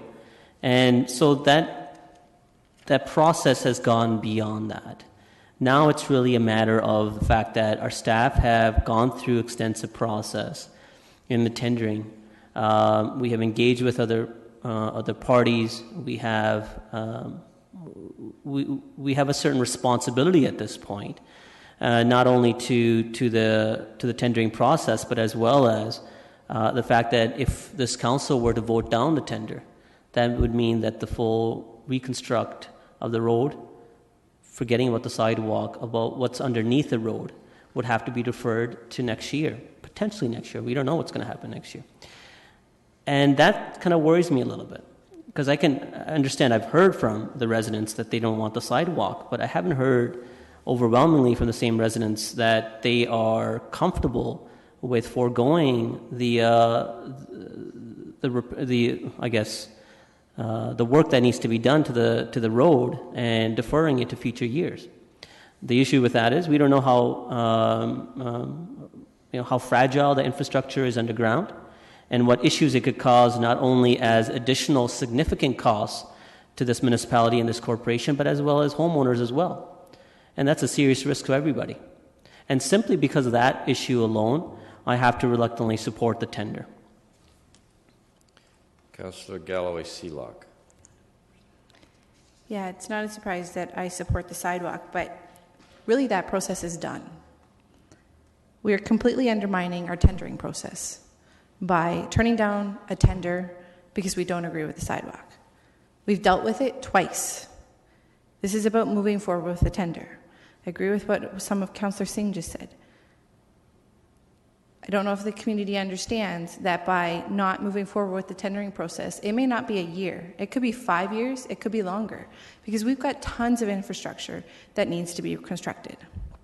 I think it's interesting that there's people who sit around this horseshoe again and budget. They try to be so tight with the budget, and then they say, we can do this project 5-10 years from now. It will cost a whole lot more money if we do a road reconstruct and then just put in a sidewalk down the road. Increase inflation on top of that. We have a very... Sorry. Go ahead. Timing is not up. We have a lot of work that we have to do. And we have a tender here that's actually coming in fairly favorable. We know that the area is going to change. The family demographics are likely to change. With the changes in the area to Maple Leaf, the whole community is about to change. There's significant consequences in turning down this tender. I've heard the residents that they don't want a sidewalk. We have to forget that tonight. We've dealt with that. We've gone through our process. We are completely undermining our tendering process. Our tendering process is not there because there's a piece of it that we don't want, and so we're going to turn it down. I think it puts our city in bad faith with our tendering community, and I think that we really need to move forward with this tender. I appreciate the community and what you said, but we've got policies that we've adopted and we need to follow in order to maintain the walkability, the connectivity of our city, and times really do change. I appreciate that you're living there now and that you've been living there for many years, but there's also a reason why we continue to do sidewalks and infill them throughout the community. Thank you. Okay, I have no other speakers. I'd like to comment briefly. I will be supporting the tender, and I do it for this reason, for two reasons. Basically, as Councillor Galloway-Sealock has just commented about, I had supported the sidewalks before. I would still support them for the long-term policy which we have and the long-term initial goals of connectivity. I believe that the comments and the actions of some people around the council chambers when you talked about pedestrians is very inconsistent. And this now is about a tender. We have to remember that we there were 2 attempts for reconsidering this issue, and it failed. So this is a back door into getting the sidewalks deleted, and I think is not a very transparent or in keeping with our protocol. It's been pointed out that there will be more cost, and that's a certainty, because we had a low tender 1, 2, 5 years down the road. The cost will be greater. What's more disheartening is that we all talk about not being able to get our infrastructure deficit under control, yet we are pulling a tender project out, which means there will be no progress made on that infrastructure deficit. It will not be possible at this point in time to insert another project of the same nature, the same value. So we lose a construction period at least for the roadway. The integrity of the tendering process is now and likely seriously damaged should the tender not be approved. And beyond the potential increase in the tender in the future year, this also has the potential of costing the city other significant monies.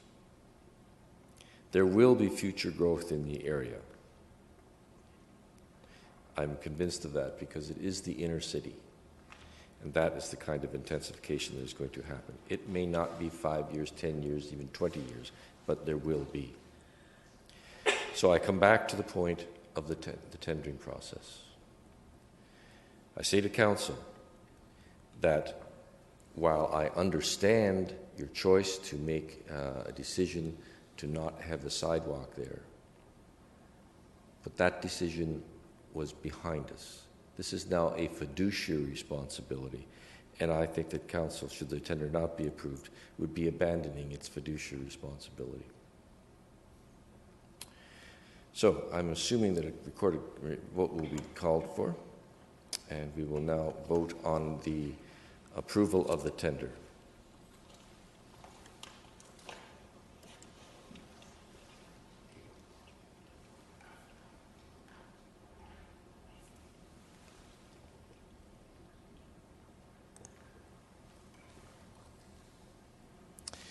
The vote, those in favor, please stand. Those opposed? That is 5-5. Therefore, the motion is lost. Therefore, the tender will not be issued. Councillor Davey.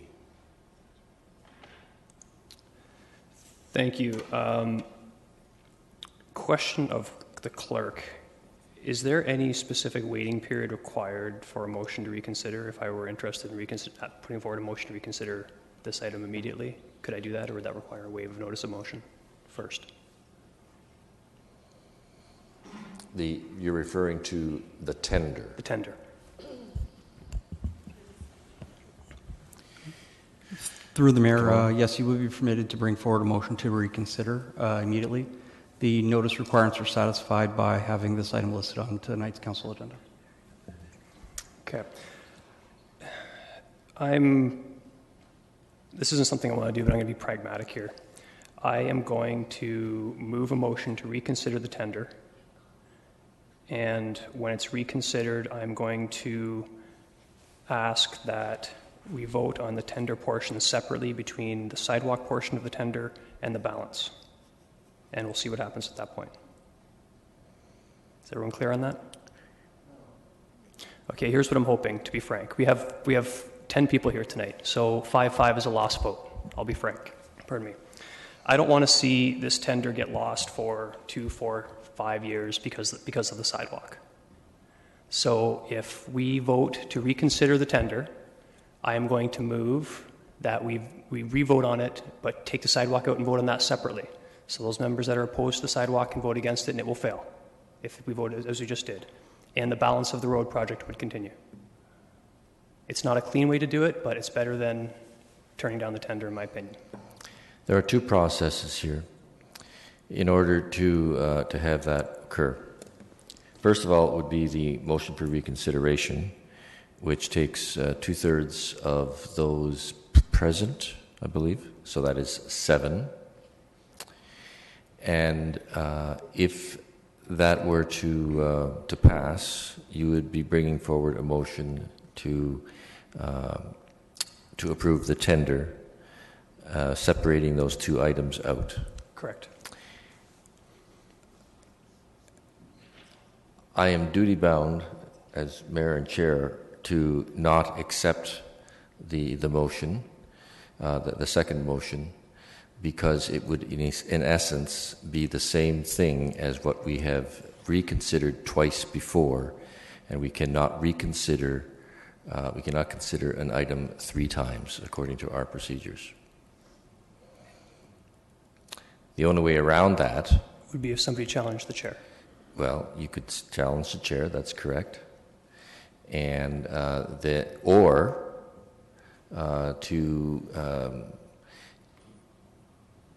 to suspend the rules of the protocol, our rules of procedure, which in my mind would be utterly disastrous. That's not my intention.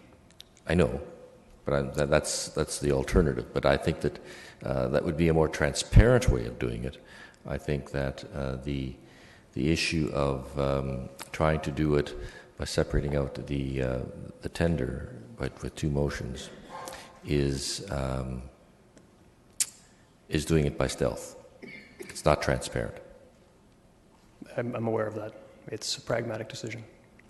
So, as chair, I'm going to lay out the procedure. Then you are free to bring forward a motion for reconsideration. It would take 7 affirmative votes to have us, for you to bring back the tender itself. So that's the first step. 7 of the those in attendance, I believe. No, that was for something different. The 8, the 2/3 was for another matter, I believe. I stand corrected, but Christine, can you help us out?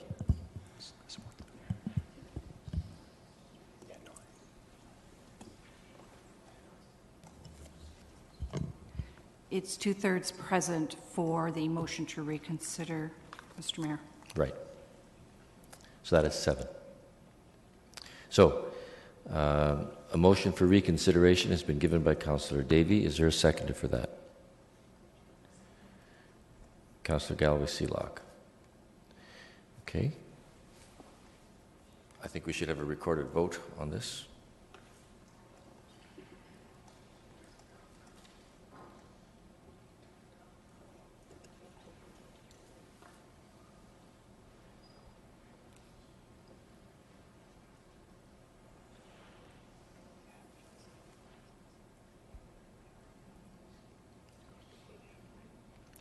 Those in favor?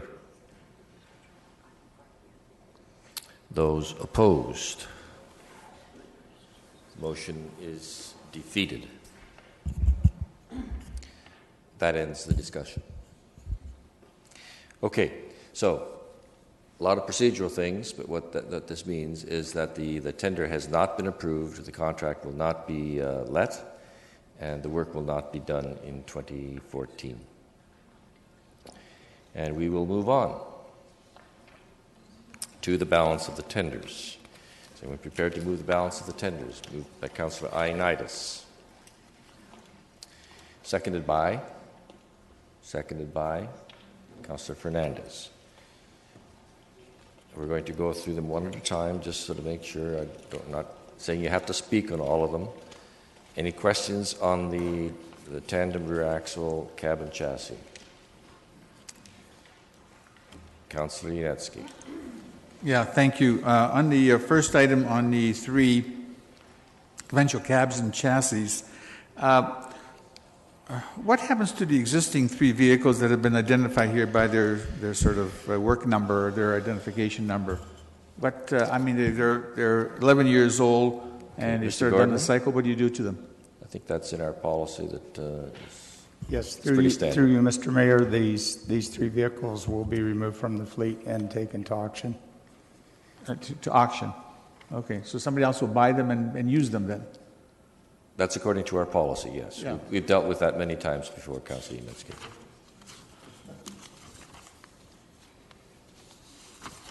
Okay? Yeah, that's it. On this first tender, Councilor Gazzola? Okay, the second tender, there are no others for the first one. Second tender, which is consultant services for Seabird Avenue. Councilor Gazzola? No, not on the second. Sorry. Okay, then just Get out. you're trigger happy there. Councilor Fernandez? Yeah, I just wanted to state that I sent an email to Mr. Gross regarding this because I noticed that we were talking about the accelerated infrastructure program, that we're dipping into some additional funds to get this work done. I wish in a way, and his response was that yes, this is part of our accelerated infrastructure program. So I wish that had been clear in the onset, not that it really would change anything, but it just would have avoided me wondering and puzzling about why we were pulling money from that. I guess my one question is the budget for this phase of work all coming from the original funding coming from our accelerated infrastructure program, or is it coming from our regular budget? Ms. Houston? Thank you, Mr. Mayor. All our road reconstructions are basically from our accelerated infrastructure program, so that entire program comes from that source. So this funding for this project all comes from that source. It's split between the different utilities that contribute towards the program. And I understand that, but I guess my really puzzlement and my question is maybe it should have been stated right up front that it was part of the accelerated infrastructure program. That's all. Okay. So noted. Next one is the all-wheel drive rubber-tired tractor. Towing services. Desktop computers. Sorry, I looked quickly and there was nobody there. But Councilor Gazzola on the towing services? I'm curious as to why there was only one bidder. I'm surprised at that. Ms. Houston. Through you, Mr. Mayor, I understand there's actually 2 bidders in the area, and the other bidder we've actually awarded to in the past. Why they didn't bid this time, I'm not sure. They may have other work or maxed out their work. Okay. The other thing is, what are we approving a rate? Like we're not saying that they're going to necessarily get $80,000-$90,000. It's the second paragraph in the background report. Contracts based on fixed unit prices. So that's okay. I just want to clarify that. So the more or less that we use has a bearing. Okay. Thank you. Councilor Yunitsky on the same one? Yes. Okay. Yeah, I just need an understanding, clarification, that first paragraph, the background. So when the vehicle is towed to the impound, the cost is paid by the owner of the vehicle. However, the relocation tows are paid by the city. What are relocation tows? I don't understand that. How much is it?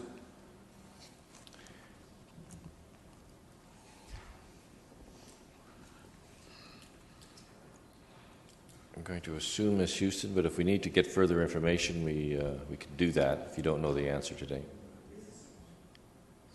Sorry. Okay.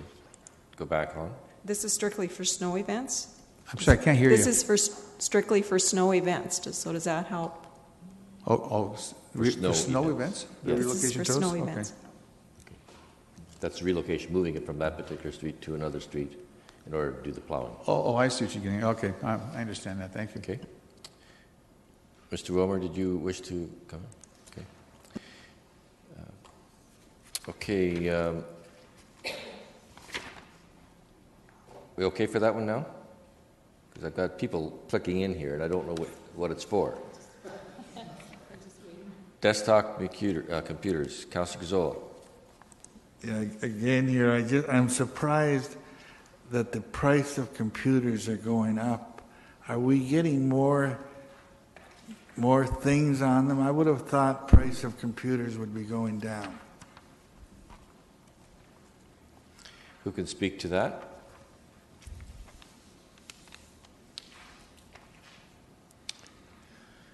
Mr. Chapman.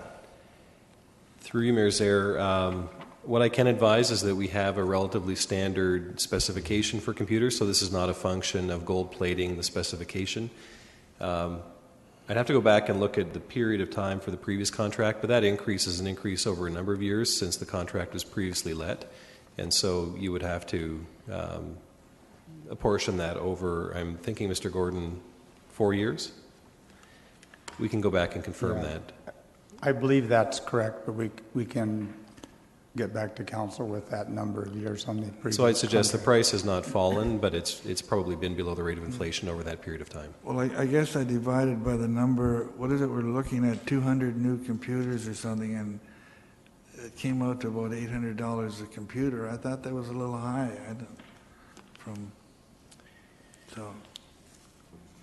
Well, it's a valid question, so I would think that some additional information, I think we need to deal with the tender, but the background information is valid and staff should provide that. Can this be deferred without causing any problems? Well, through the chair, I suppose I'd look for what clarification you're seeking that will help inform a decision on whether or not to award it. So we can provide further information. My question would be whether or not it's likely to change the outcome. Yeah, I guess you're right. You're right. But I am curious as to why the price, I think, is higher than it maybe should be. So what Is there a reason for it?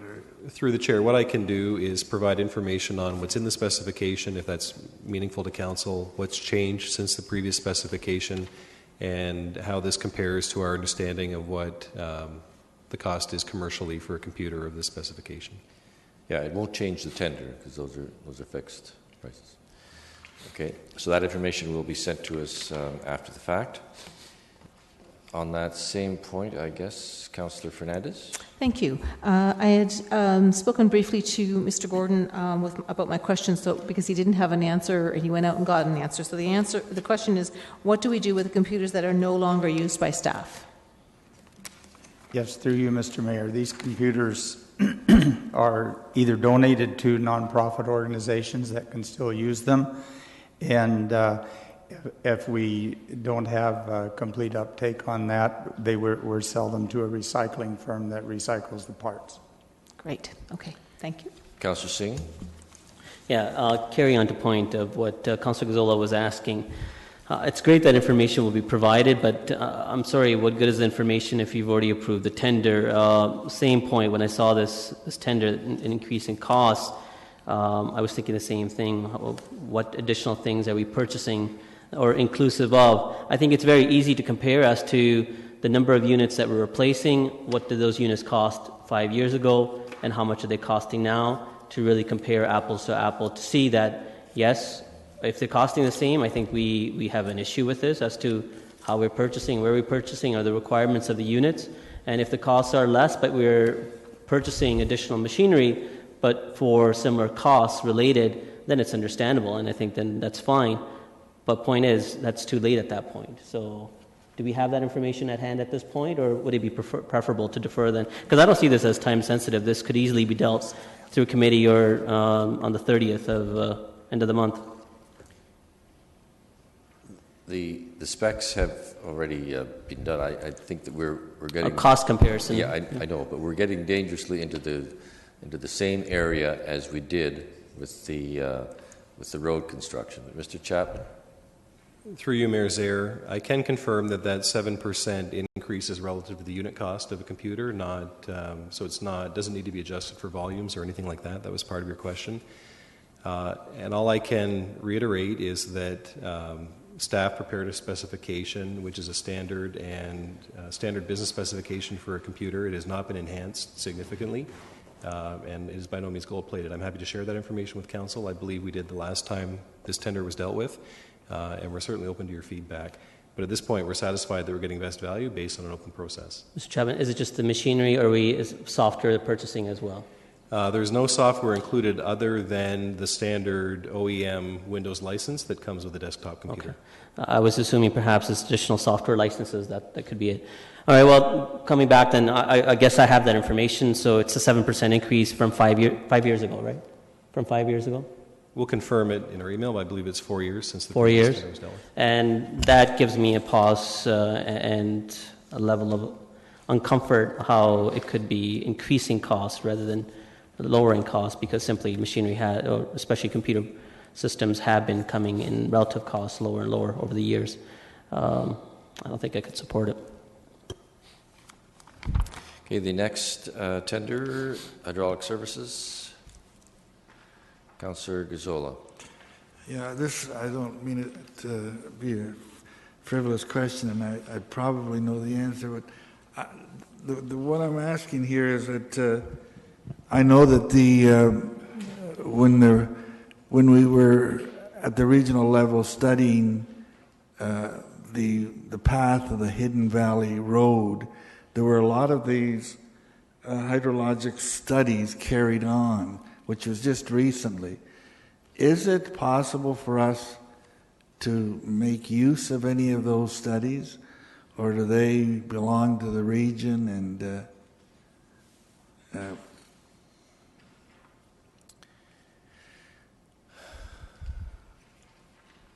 I don't know if there's, Mr. Houston, are you able to comment on that? I don't think I can comment on that. I would imagine it would be the property of the region. I don't know what the scope of their study was, whether it covered the same area in totality, what we're looking at. So I can't comment on your point. Okay, and I know that the individuals that were involved with our staff in picking this were people from the region and from the GRCA who were also involved at the other. So I trust that that's been considered. Mr. Gordon, did you have something to add? That's what I was going to say as well, Mr. Mayor, that there were GRCA members on the selection committee as well as region. Okay. From the same point, Councillor Fernandez? I was wondering exactly the same thing, because I know that the studies that were done were extremely in-depth because of the fact of the endangered species habitat, both for amphibians and flora and fauna. So I'm a little bit concerned that we're going to be duplicating efforts that, should we have a partnership with the region discussion and sit down and take a look at their studies. I mean, is there any way we can at least review the studies first before we start tendering out to Walter Fady to see if there's duplication? Mr. Wilmer. Through the Mayor, I would draw Council's attention to the middle of the paragraph under background. So it says, the city is seeking professional engineering consultant services involving building a hydrologic and hydraulic model to determine stormwater peak flows and to produce floodplain mapping. So this is quite different work from species habitat and the very detailed environmental work that was done through the Hidden Valley Road EA. So our staff are no fools. If they know that the work has been done, they will take advantage of that. We involved the GRCA and the region on this, and that team of people feels that this is necessary work to be done. And with that, we recommend that Council consider the matter tonight. Can I just respond to that? Because I had an email from Mr. Gross, and when I raised the hydrological studies and tied it in with the endangered species, he agreed that because of the flooding, that there's a possibility, because I had asked about 4 seasons studying, and he really kind of concurred with me on that. So I think we may be, I mean, yes, we are working with the same people, but I think we should be, hopefully staff has been having in-depth conversations, and then what Walter Fady is doing is likely more of a hydraulic study as opposed to a hydrological study, because there's a difference there. Ms. Houston. I just wanted to clarify Mr. Gross's response that he gave earlier. He did say that this report was to quantify flow rates and determine the flood elevations. It may be that we'll have to do further study for the species at risk after this study is done, but that doesn't negate the need for this work. Okay. On the same item yet? Okay, final comment. Councilor My Gazzola. comment, I take some exception to the fact that the CAO would, no one here said that our staff are fools. I don't think I've implied that. I'm happy that staff have done what they need to be doing. And I just asked a question for the sake, if it were possible to save a few dollars, have we considered it? And a yes would be sufficient. I think that was an improper response. Okay, I think that we've had the discussion, and I think that we've received the answers that we require. SAP. Anybody? Councilor Gazzola. Am I correct when I look at this and I see a surplus of $675,000 on this part of the Mr. Chapman, I'm sure you were project? expecting that question. Yes, staff have negotiated very well, and I'm pleased to report there is a significant surplus on this phase of the project. And I was surprised to see this here. It's from SAP, and we've already agreed to have them do the work. Who else could we buy our? What is this, software? That's correct. Who else could we buy it from? No one else, but we need council authority now to enter into a contract at this value, and so this is simply formalizing our ability to contract at this amount for the software. You're correct. Council has previously passed resolutions to proceed with the project. This is simply to effect the purchase. Okay, so it's not a tender. It's just an approval of That's correct, Yeah. which is why there are not multiple bidders listed in the report. Okay, that's fine. Thank you. Okay, that's the end of the tenders. Councillor Singh. Thanks, Mr. Mayor. And just a quick comment for the item on the computers. Just taking a closer look at the report, it does say that the City of Kitchener has been able to make a 5-year renewal cycle because of the careful specification for system components. I'd like to give confidence to staff that they have done their due diligence and tried their best to make sure that we are buying the lowest appropriate costs for these machinery, and the increased costs are due to those requirements. So within that confidence, I will support. Okay. Councillor Fernandez. I just want to pull out the Hidden Valley Consultant Services for an independent. Pull that separately. Let's deal with that one first then, Hidden Valley Consultant. Those in favor? A recorded vote. Okay. Hidden Valley. You may now vote.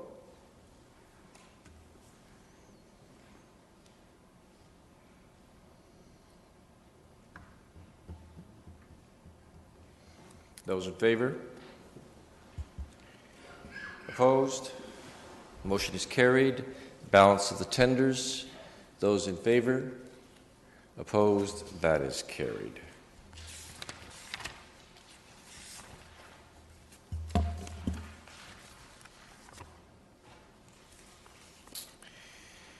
Is there any other unfinished business? Oh, no, so we need to go to the report of the committees first. The yellow pages. And the first one is Community Infrastructure Services. Councillor Ioannidis. It is moved by myself and seconded by Councillor Frank Etherington that the report of the Community Infrastructure Services Committee be adopted through items 1 and 7. 1 through 7. Okay. Councillor Singh, is it on this report? Councillor Singh. Yes, if you could take out item number 7 and vote it separately, and that it be divided with the main part of the motion, except for that the letter of credit event-related expenses for Big Music Fest be increased from 50 to 70, and that voted separately. So you're talking about 2 votes for number 7, all paragraphs except the last paragraph? That's correct. And I had some question of staff as well. Okay. So go ahead with the questions. I'll wait for Mr. Young. I think he would be the appropriate person.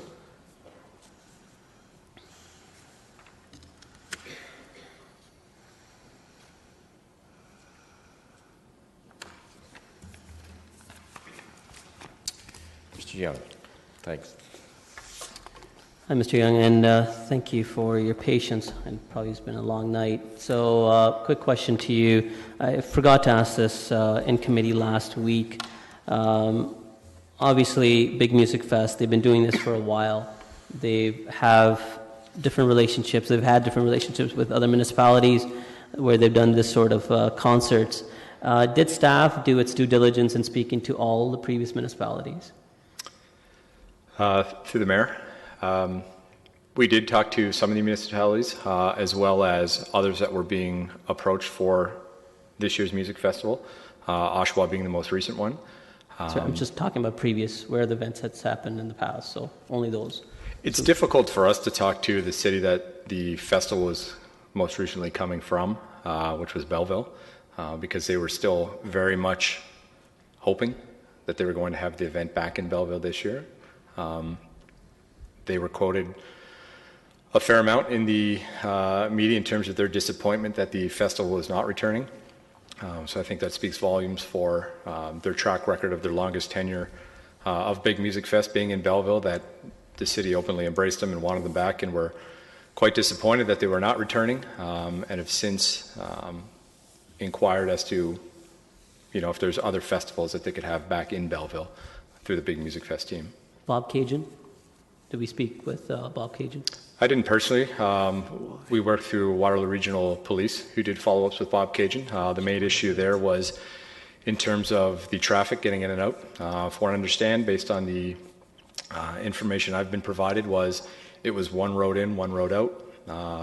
They unfortunately had an awful lot of rainfall that night, which made the shuttling and parking, which was primarily in Farmers Fields, very difficult. Which turned an otherwise very successful event. Unfortunately, what hit the headlines was a wet night and a sloppy exit. Okay, all right. Thank you. That was the focus of my questions to staff. I would have a slight change and amendment. Mr. Mayor, should I say it now or wait before? Absolutely. Okay, the only amendment would be that I appreciate the comments that Mr. Young has made, but obviously we have a lot vested into this event, being the first year and the size of event that it will be, and we have to be considerate to the community that we're doing it in, of Ward 6 at least, and ensuring that we learn from past experiences. And we don't have to learn from our own. We can learn from previous municipalities. I understand, Mr. Young, from the things that you've outlined, everything has two sides story, but that's not to say that we don't want to do our due diligence. And Put out the motion first, and then you can comment on it. Sure. So it would be that staff be directed to contact staff with the municipality of Bob Cajun to inquire further as to what their experiences were with Big Music Fest. Are you making it subject to this? I'm not sure what we're approving. We're approving everything this evening, so I'm not sure what benefit that will have. We can still learn to see what their experiences were, so we can be proactive on some issues. But you're not making it conditional upon. No, it's not conditional. It's just so it's separate. So it's an addition to what the motion is. That's all. So as a final then clause, it would be to request staff to inquire with Bob Cajun, as to their experiences and lessons learned. That's correct. And I do things backwards, so I gave my explanation already, so that's my addition. Okay. Thanks, Mr. Young. Okay. We'll deal with that amendment first, and then we will deal with the balance of number 7. Is there a seconder for that amendment? Councillor Davey. Those in favour? Opposed? That is carried. The last paragraph then, which is the letter of credit for $50,000 to $70,000. Recorded vote has been called for.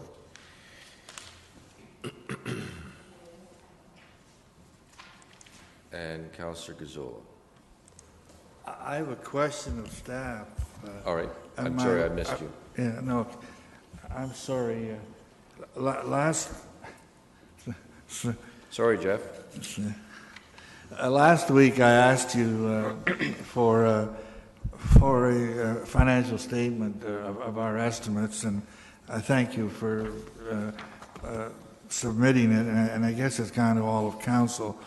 I was quite surprised when I saw this, that as it stands, the community doesn't get a penny out of this, per se, even though we're closing off a facility. The other thing I wondered now, there has to have been considerable staff time spent up till now and in the future. Is that all included in that statement? Mr. Young? Staff time, no, is not included in here. It's never included in the budget for an event, whether it's Blues Festival, Rib Fest, Muslim Women Day. It's something that our team is paid to do, is to give the best guidance possible and to work with our internal staff. And it's not something that we bill back to the event organizer for. But considering what's happened here, this has to have been a tremendous impact, have been and will be a tremendous impact on your staff. Is there other work that's not going to get done, or do you have excess staff? No, unfortunately, we don't have excess staff. We've got a great team. They work hard. I can tell you this is right in the middle of the busy event season. We have Multicultural Festival coming up. They're just putting in extra time, whether it's at night, it's on weekends. It's, just working hard to make sure every event that we put on is top notch. And it's the same, whether it's a small, tiny event that's going to get a few hundred people out, or an event like this that gets 20,000 people out. We approach it the same way. And I don't challenge you, and I know you're doing a good job, and it's quite a burden, but it is going to be something that's going to affect us either this year immediately or down the road. The only other question I have on this was I would have thought that the community per se would have made a little bit out of this. We're renting out a major city facility, which. And I don't see that we're really, what are we receiving for that? I noticed, I don't know if you're involved with the Odd and the Jehovah Witnesses function, which is no. I'm sure for a function like that, which isn't totally unlike this, where they have the use of our facility, that the community is making something. We're here. And the other thing that bothers me, I'm sure the promoter is not working at a break-even pace. So these are questions that perhaps it's not fair to ask you. I don't know, but I did ask you for some kind of an estimate as to the financial impact on the city, because I do get concerned that we'll start off at a break-even position, but what happens if we go over in these, where we end up costing the community? Well, I think in terms of the budget this year, I think we missed an opportunity in terms of the ticket sales. The parking is what it is. We'll make the revenue off of that in and around the area and with the shuttles. The ticket sales was the real opportunity that we lost out on this year, and we just weren't set up as a city to be able to capitalize on that $2 per ticket.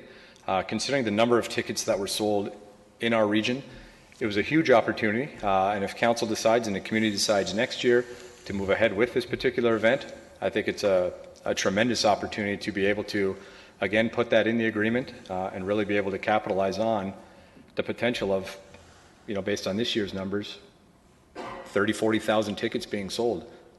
It adds up in a hurry. Well, I would have expected it to. I would have expected that in addition to that segment of our community, the people that own hotels, motels, restaurants, and things like that, I know will benefit from this, but I would have hoped that the community at large would get a little bit out of it. Thank you. Well, the promoter also did provide the 106 tickets, which have a face value of approximately, call it around $10,000. It was another opportunity based on where we were in the ball game of they weren't able to be set up to raffle those tickets off, and it's something where with a sold-out concert, with a sold-out act like Aerosmith coming in, there's another big opportunity looking forward that those neighborhood associations could capitalize moving forward and raise some significant dollars for their programming. Okay, thanks, Mr. Young. Okay, I want to so, make a comment. Carl, can I make a comment? well, yes, but you haven't pressed your button. Well, I'm already on. Oh, I didn't even notice that. How did that happen? Because I'm chairing this. Okay. Sorry. Go ahead. I just wanted to, again, thank Jeff and staff publicly on the hard work and dedication that they've done with the Big Music Fest. And, you know, some of the questioning that's been out there, what's the community going to get? Are you kidding me? What the community's going to get? The community's going to get a premier event. That's what the community's going to get. And whether it costs the city $5,000 or $10,000 more than what we would normally put on, I think the city's definitely, as a whole, is going to recuperate at least a minimum of $1 million. And that's very, very extremely conservative. So I'm just flabbergasted on those comments. So. Okay, Councillor Singh, last comment. Yes, thank you, Mr. Mayor. And I just wanted to take the opportunity more than anything else, apart from speaking about the event. And I wanted to speak to our staff. And I know Mr. Young, his special events team, as well as numerous individuals involved from various different departments have committed extensive amount of time to organizing and planning aspects of this event. And this is not just meaningless platitude that I'm throwing at staff's behest. It's something that I've seriously noticed and witnessed the extent of what is involved and it takes to organize everything that happens. And it amazes me that they do this not for just Big Music Fest, but they do it for Multicultural, they do it for Blues Fest, they do it for Cruising King Street, and the day after day that they have to deal with these matters. And there's tremendous amount of pressure, and I want to thank staff for continuing that effort to making sure that this event will be a success.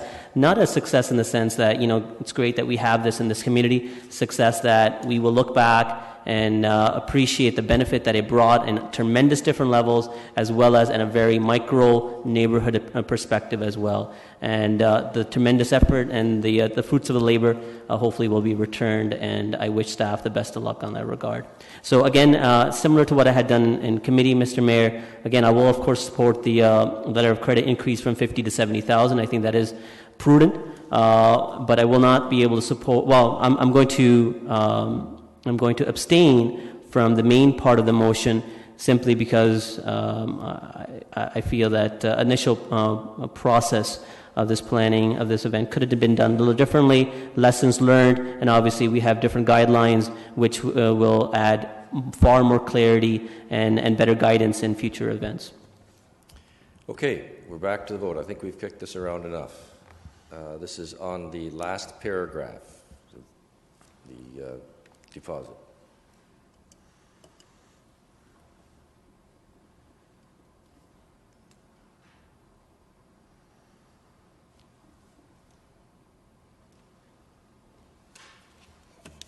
It's carried unanimously. The balance of the report. Another recorded vote.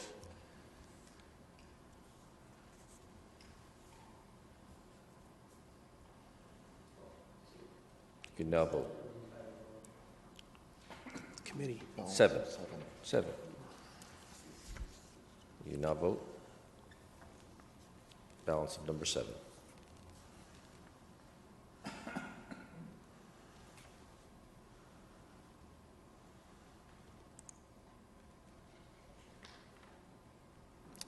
That's carried unanimously. With no, actually, we're going to those in favor. Those opposed. There is one abstention, which is recorded as a negative and therefore opposed. Okay, the balance of the report then. Those in favor? Opposed? That's carried. Finance and Corporate Services, Councillor Davey. Thank you, Mayor Zaire. It's been moved by myself and seconded by Councillor Singh that the 7 items in Finance and Corporate Services Committee be adopted. I would just ask now that items 5, 6, and 7 be voted on separately. Okay. And yes, I guess I would have commented to death on gas policy, so I won't comment on that. Item number 6 is I would prefer to have a recorded vote on that item, the center and the square issue. And number 7, I would add a small amendment. I'm sorry, number 7 what? Yes, I'd add a small amendment to number 7, e-post. Small amendment? I didn't catch I'd add an amendment. Well, let's have that. However you choose to deal with it. The amendment? Yes. Okay. It's essentially, on the second part of it says that staff be directed to develop strategies, and there I would add including grandfathering of paper bills. And speaking to it very briefly, as we all know, the cost of postage has skyrocketed recently, and it's hitting the municipality rather hard. It is effectively a bit of a downloading of costs to the municipality, and we're struggling with ways to deal with it.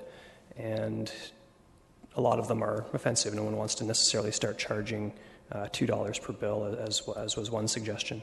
So I think, especially because it would be, I think, without being stereotypical, some of the seniors in the community that are perhaps less connected with internet technology and frankly want a paper bill. So the solution around that in the long run, I think, would be grandfathering out of paper bills. So once you lose it, you lose it. And again, I'm not putting that in any firm context, I just want to make sure that comes back as part of the strategy when staff returns in the 2015 budget. Okay, so I think we need to be clear. Your motion is specifically what? It should be in writing so that we know exactly. Yeah, certainly it's 5 words. So again, the second part of the... Can you take, there's a piece of paper in front of you, the motion sheet, and so that have it precisely, we'll come back to that one. So we'll deal with a request that's been made for taking 5, 6, and 7 separately. Let's deal with items 1 through 4 then. Those in favor? Opposed? That's carried. Item number 5 is the gas purchase policy. Is that what you would like to speak to, Councillor Gonzalo? Okay, go ahead. I have a couple of questions of staff, and then I do have a comment. But we received a report, a short report from Ms. Houston, and according, if I understand this correctly, we are committed to some extent for the next 6 years, right? Ms. Houston. Yes, that's correct. We do have some fixed contracts right out to 2019. Yeah. So to understand this, when we come to 2015, currently we have a fixed portion of 38%. Will that change? No, it will not, because the rails are such that it would be over the rails currently. Okay, so we wouldn't be buying any more. This will only change when it fits in with the rails. That's correct. Okay, looking at 2014, we have a fixed price supply of 50%, and then it says uncommitted supply 25%. Why wouldn't the uncommitted supply be the other 50%? Because we're partway through the year, and we purchased and used gas earlier in the year. So we're not looking at 100% year. No. Okay. I have a couple of questions with regard to Union Gas. If I can try to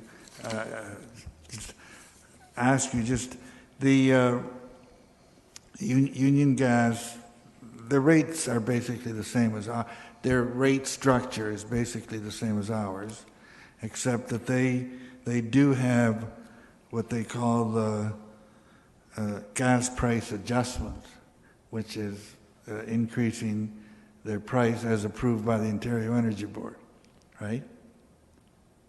They do. Trust me. The other, they also have a component for storage. Where is our storage component? Our storage is not part of the supply program, it's part of the distribution cost. Is it part of delivery or transportation? Delivery. It's part of delivery. Okay, that's what I... just a couple of questions.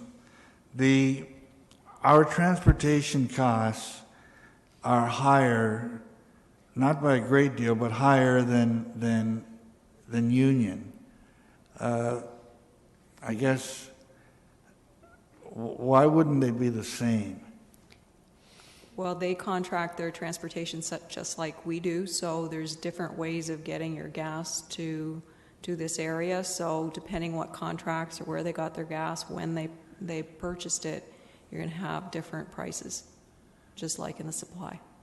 So are there a lot of opportunities for contracting that out, or is it limited?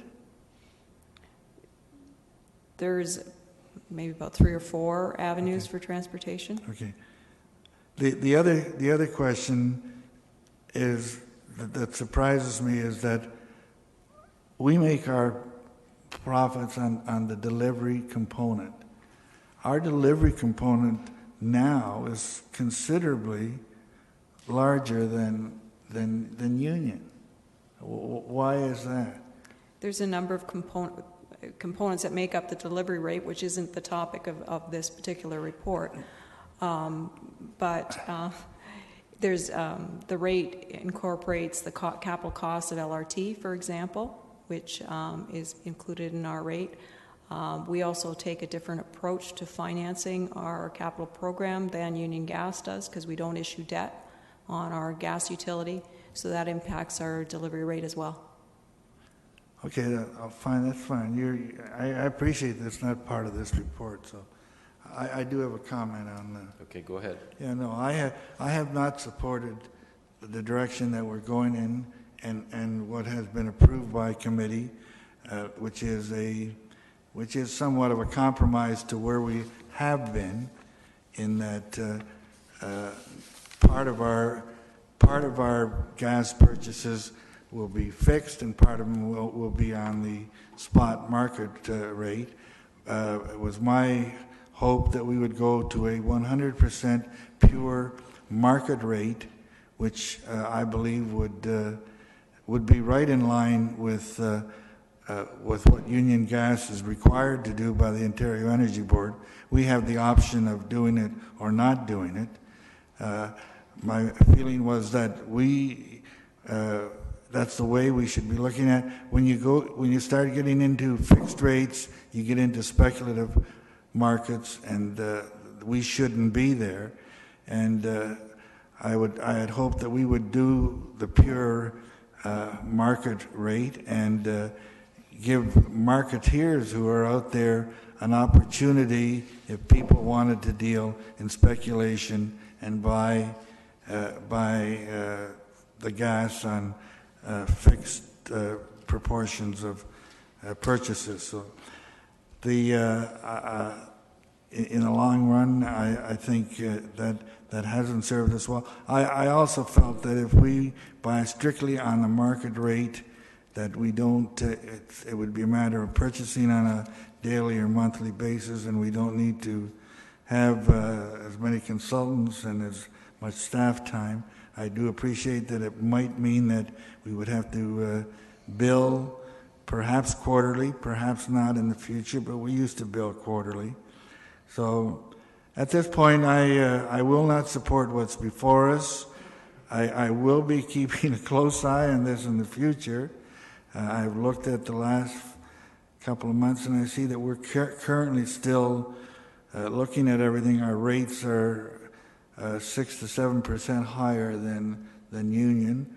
I was quite surprised to see that our supply rates are getting closer, but our delivery rates are up considerably. So I will be on a monthly basis checking to see where we are, and I will freely share that information with anybody that's interested. All right, we're dealing with item number 5. Councillor Glenn Graham, are you on that same item? Okay, go ahead. I'm sorry, I forgot to ask this committee. I've seen an ad, and I don't expect an answer tonight on this, for incentives from Union Gas towards their customers, and I can't remember what that is related to. And I know that they have a larger customer base, so therefore I'd ask Mr. Malcolm to report back to us at a future date about whether or not there's any opportunities for our utility to do a similar incentive program, whether it's for conservation or something else, or a heater program or something. Again, I'm sorry I don't have the details, but Union Gas would have this information. So I'm looking for a comment on what Union Gas is offering and seeing if we could offer something similar. If that could be brought back at a future date, I'd appreciate it. Thank you. Yeah, that's probably good. All utilities, electricity and gas, are on conservation demand strategies and programs, and so that's part of the entire package. I would think that we're probably within it already. Okay, this is item number 5 then. All right, recorded vote's been called for.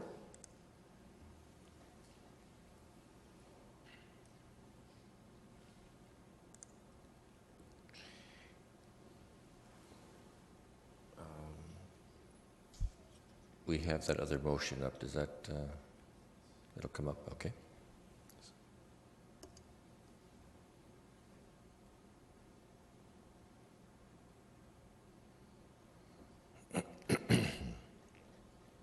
Those in favor? Opposed? Motion is carried. Item number 6. This is Centre in the Square. Recorded vote's been called for. Councillor Galloway-Seelock. I made most of my comments at the committee, so I will not go through all of them again, but I will not support moving forward with giving $350,000 to the Centre in the Square. I believe it should be tied with the review that's coming back, and I guess I will just leave it at that. I could go into all the merits again, but I will spare everyone the details. Okay, recorded vote's been called for already, and I will just, given the comments, I will just simply say that this is a capital item not related to the operation, and it is our building. You can now vote.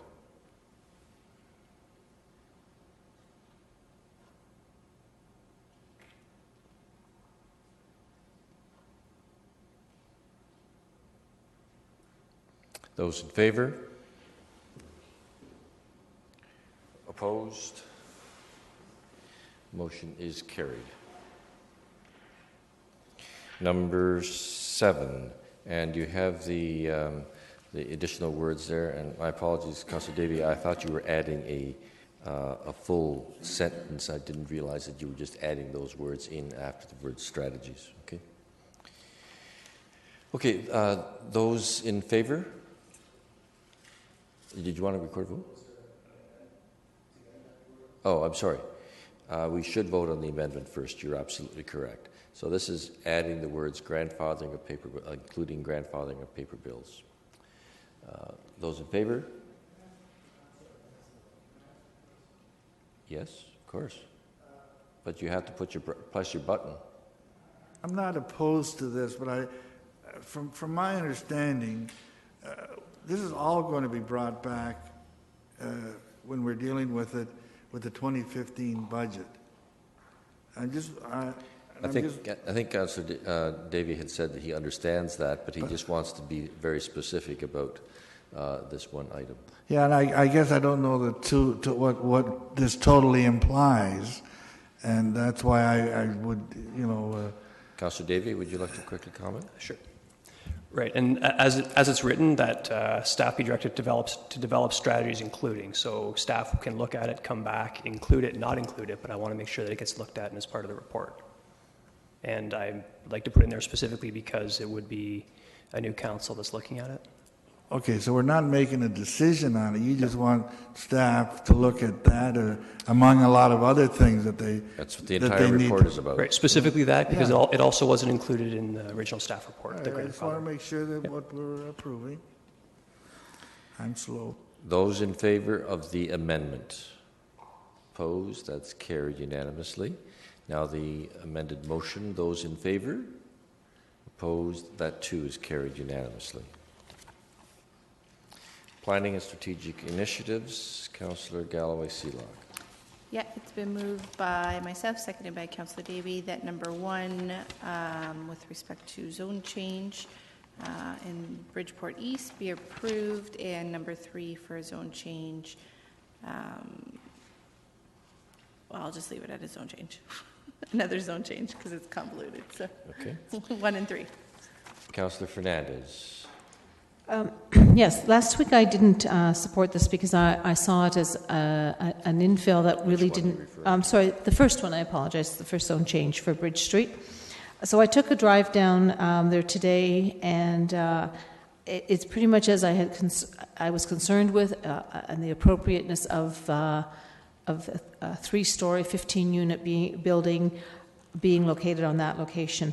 But the one thing I would like to amend is the paragraph that starts, the last paragraph, that staff be directed to consider the feasibility of installing a gate. And I would like to see that it changed to that staff be directed to consider the installation of a gate with a fence. I think it's. I know it's just a slight variation, but the feasibility is just a little bit too loosey-goosey. You'll have to come back again. Okay, very sorry. Specifically. Yep. The so staff. That staff be directed to consider the installation of a gate, removing the word the feasibility of installing.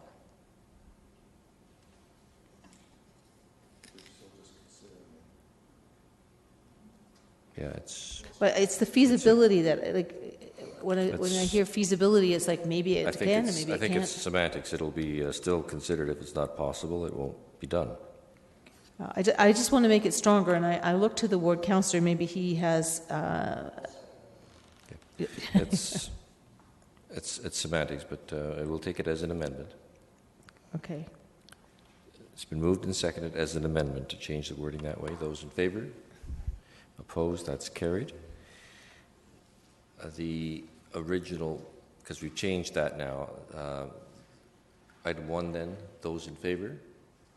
Opposed? That's carried. 1 opposed. Number 3,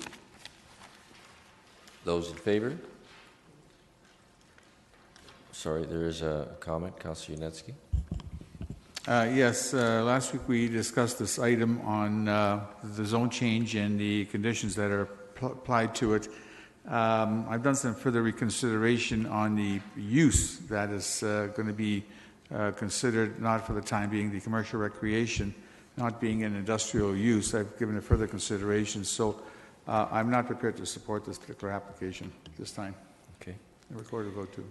Okay, I think this is a win-win. We've had so much discussion on the Homer Watson property, the Old Blood property, and I think that this maintains keeps the door open to deal with this item later. So a recorded vote has been called for. This is approving as printed.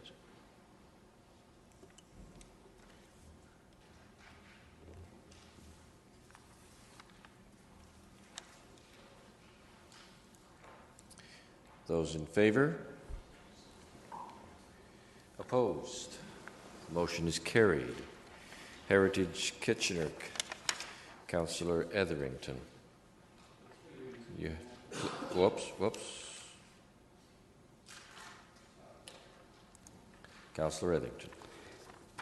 Through you, Mr. Mayor, with the exception of number 5, which has already been dealt with, that's the one I had the conflict on, I would ask for Council's approval of items 1 through 7. Okay. And it has been seconded by, Councillor Singh. Any discussion? Those in favor? Okay, well, I didn't hear you see your button. Number 6 is taken out separately then, okay. All but number 6. 5's already been dealt with.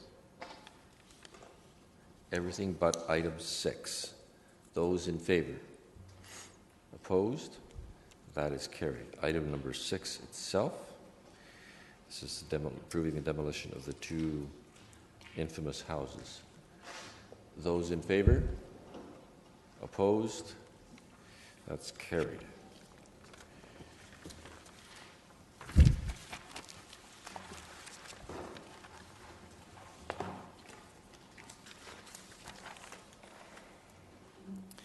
Now, is there any other unfinished business or new business? Councillor Etherington. One item of new business, I guess it would be, Mr. Mayor, responding to requests in my ward to have some type of food facility to be available until the boathouse reopens. I would like to present a notice of motion to Council to request a temporary exemption to our food truck bylaw to allow a single food truck to be located near the location where the boats will be rented in Victoria Park, near the boathouse and the lake, hopefully in the near future. That exemption would be in place with the approval of the boathouse operator from June 30th until the boathouse finally reopens. Okay, so it doesn't have a specific date, it's just until it opens. Correct. Okay. I know that you had brought this forward with staff earlier this week, and I also had conversation with staff. There were some issues related to the agreement with the boathouse operator, and so we might want to include in that. You're giving a notice of motion for which meeting? I'm sorry, that would be for hopefully the next Monday's meeting, the committee meeting, and then on to council the following Okay, week. well, notice of motion would be here for a council meeting, so it's either the 30th or the 23rd special council, which you will likely have. The special council. Okay, and so included in that notice of motion would be to get concurrence from the boathouse operator to concur with this amendment, because at the present time the agreement would not allow that. Yeah, I mentioned that, Mr. Mayor. The exemption would be in place with the approval of the boathouse operator. So it is in there. Subject to. I've got okay. it written here. If all right, so that will be you're giving notice of motion, and that's fine. And that's all that is required here at this meeting. You can hand that to the clerk. Okay, any questions, answers, Councillor Yanetsky? Yes, thank you. We discussed this afternoon the sidewalk policy in terms of completing the city with some sidewalks on the streets that do not have any or are partially completed. Over the weekend, I've been contacted by a number of residents in my Forest Hill community wondering what's going on. They have indicated that there's stakes in the ground on one of the cul-de-sacs, Vista Place, and they contacted the city and found out their sidewalks are going in next year. And so through discussions with some of the residents, I'm trying to find out what's going on. One of the residents had contacted the city last year to find out if there's going to be any reconstruction being done on the street, because they wanted to put in a brand new expensive driveway, and said that nothing's going to be happening. They talked with engineering staff and everything was in order, so they went and spent $12,000 and put in a nice, beautiful driveway. And now they find out the sidewalk is going to be going right through the middle of their driveway. And they're vehement about this. So if you can help me out and understand what's going on. And, I mean, so the residents want to know what street was that again, Councillor Yanetsky? Vista Place. Vista. It's a dead-end street just off of Lakeside Drive. Okay. If I can come back with some answers, I would appreciate that. So, yes, I saw Ms. Houston nodding her head. She will get some information. Councillor Gazzola.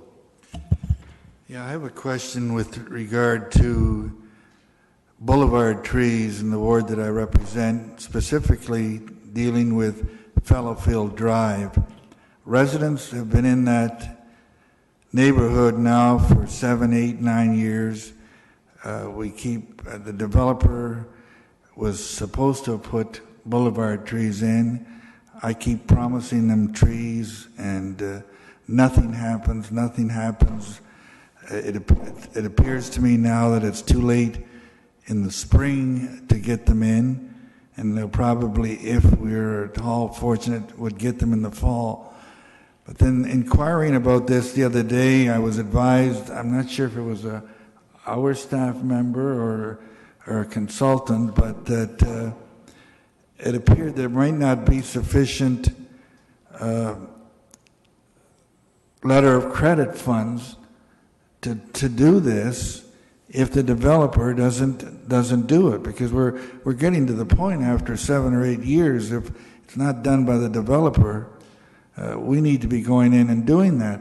And I became more concerned with the fact that there might be insufficient letter of credit funds. Now, is this a problem just here, or could it be a problem as far as other parts of the city are concerned? Ms. Houston? Through you, Mr. Mayor, we'll certainly take whatever legal remedies we can to use the letter of credit to get the boulevard trees planted. In terms of the quantum of what's left in the letter of credit, we're going to be looking at that shortly to see if there's other components of the letter of credit that are still in our hands that we could utilize to get the trees in place. Is it fair to say that they will get their trees this year? Can I count on that? I expect the planting would happen in the fall, would be the next opportunity to plant, because it won't happen this spring anymore. Thank you. Councillor Etherington?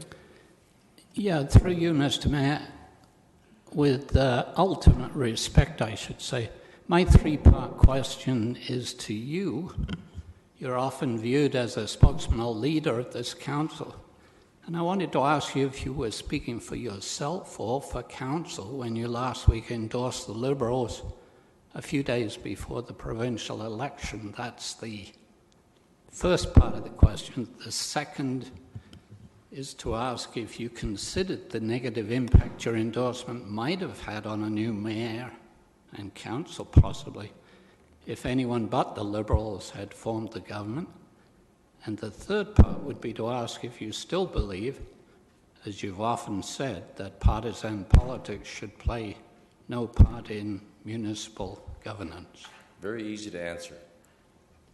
First one, and I always prefaced my comments that day and subsequent interviews that they were my personal comments. They did not reflect that of the city. And I do not believe that it would harm the city. I was referring to, all of my comments were referring to issues that related to municipalities and the kind of treatment that municipalities are receiving and may receive under respective parties.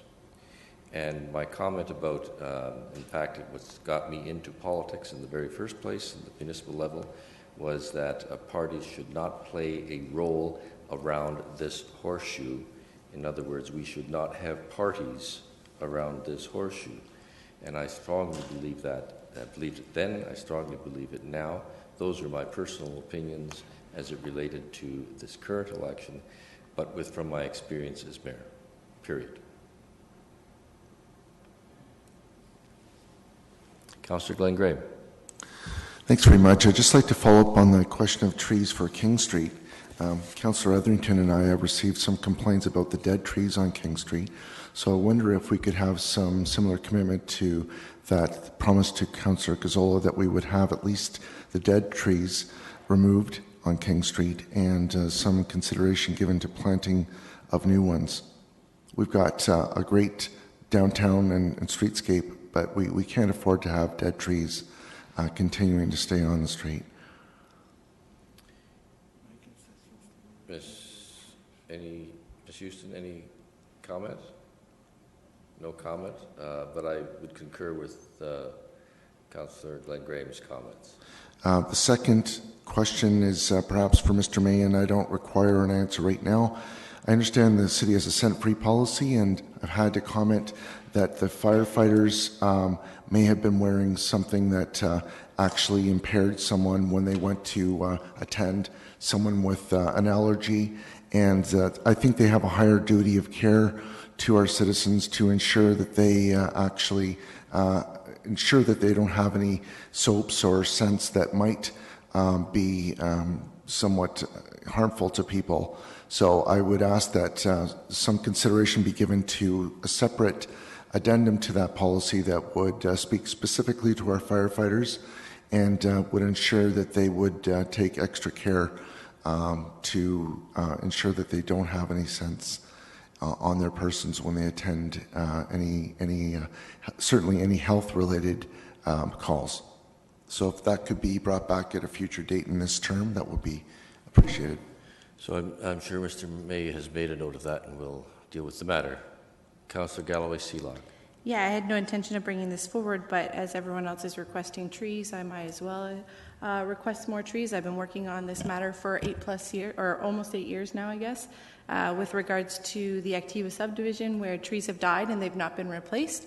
And so if the downtown has dead trees, I would ask them to get in line and wait for everyone else, because we have a capital budget out there to replace trees. And there's many residents throughout the city who have been either having to deal with dead trees or with not having trees in new subdivisions. And so I think we've placed plenty of priority on the downtown. I'm not saying don't give them their trees. I'm suggesting that there's a process in place in order to get trees to be put in all neighborhoods. I think we dealt with giving a little extra money to providing more street trees this year, and I think that's important that we give the people who have been waiting a long time the enjoyment of a new tree. I understand that can't happen in the rest of the spring, but I think coming here one-offs and just asking because trees die, you're representing your community. I understand that and I appreciate that, but there's a long-serving problem here, and we looked at a tree master plan and we waited for that to come forward. That's here now, and staff are starting to be able to move forward with the replanting of trees that have needed to be in many different neighboring communities throughout the city. So I think it's important we follow that process. Councillor Fernandez. Oh, I hate to get on the tree bandwagon, but it's more of a question. So we all hug a tree tonight? Yeah, let's all hug a tree tonight. It came from a resident of mine who had complimented me last year on how good Huron Road looked with all of the trees and stuff that had been planted there. So my question is, how long is the contractor responsible for the plant material that is put along a reconstruction such as Huron Road? And if it's still within that time frame that they have to warranty trees, I believe when a contractor puts trees in, they're responsible for 2 years. At least that's my understanding for some trees that were put in one of my subdivisions just in the last couple of weeks.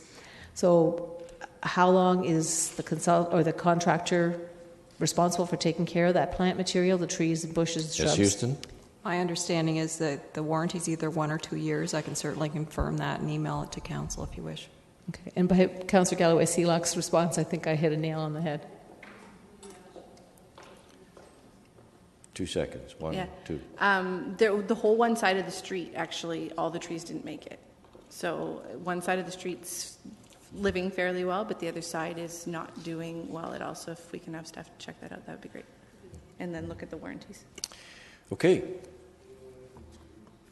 We'll now move on the agenda to the bylaws for first reading. It's moved by Councillor Fernandez, seconded by Councillor Galloway-Seelock that the bylaws be read for the first time. However, there are some late starters. Christine? Yes, Mr. Mayor, there are 3 late starter bylaws, one relating to zone change for Bridgeport East, relating to PSI number 1, an OPA relating to the extension of Robert Ferry Drive, relating to PSI number 2, and finally a zone change for 111 and 1111 Homer Watson Boulevard, relating to PSI number 3. All right, voting on the bylaws. Those in favor? Opposed? That's carried. We will now, it's been moved by Councillor Singh that the Council resolve itself into Committee of the Whole. All in favour? Opposed? That is carried. Councillor Singh, you are chairing. Thank you, Mr. Chair and Mayor. It's moved by Councillor Etherington for a second reading of the bylaws. All those in favour? Opposed? That carries. Item number 2. Any questions? Moved by Councillor Galloway-Sealock. No questions. All those in favour? Opposed? That carries. Item number 3. Moved by Councillor Davey. And no questions. All those in favour? Opposed? That carries. Item number 4. Moved by Councillor Ioannidis. Any questions? No? Question by Councillor Fernandez.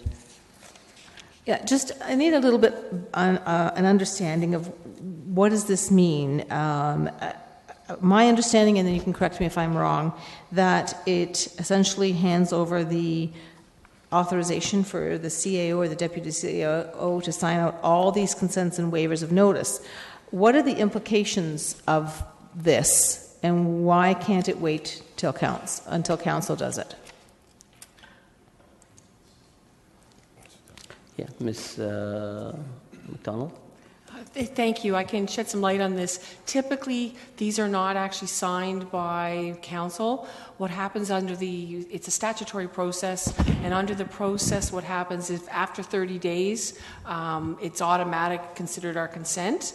In this particular case, what has spearheaded this is Activas trying to advance their plan, and so to do it within the 30 days, they need something signed by council. So we thought if we were coming here to do it on a one situation, we might as well just have the authority in place should it ever happen again. But generally, council very rarely will see these because it happens after the 30-day process. What this process does is just confirms if the city has any interest in abutting lands because of a fence, maybe a sidewalk, whatever, we've gone back and commented if we think we have an ownership interest, and it's all done as a part of a legal process. Okay, and you're indicating that we've not had to do this in the past? You know what, in 25 years, I can't recall ever having done it, but usually when you see one of these, you'll get 3 that happen in a row. So I anticipate we may get them again, so we thought we would allow for it should it happen, but as I said, it's a very rare set of circumstances. Okay. Is there any downside to not moving forward on approving this?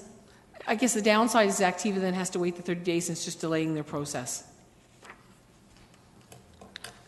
Okay, thanks. Any other questions? No? All those in favor? Opposed? Like 1 opposed. That carries. Item number 5. I have a question by Councillor Gazzola and then Councillor Janetsky.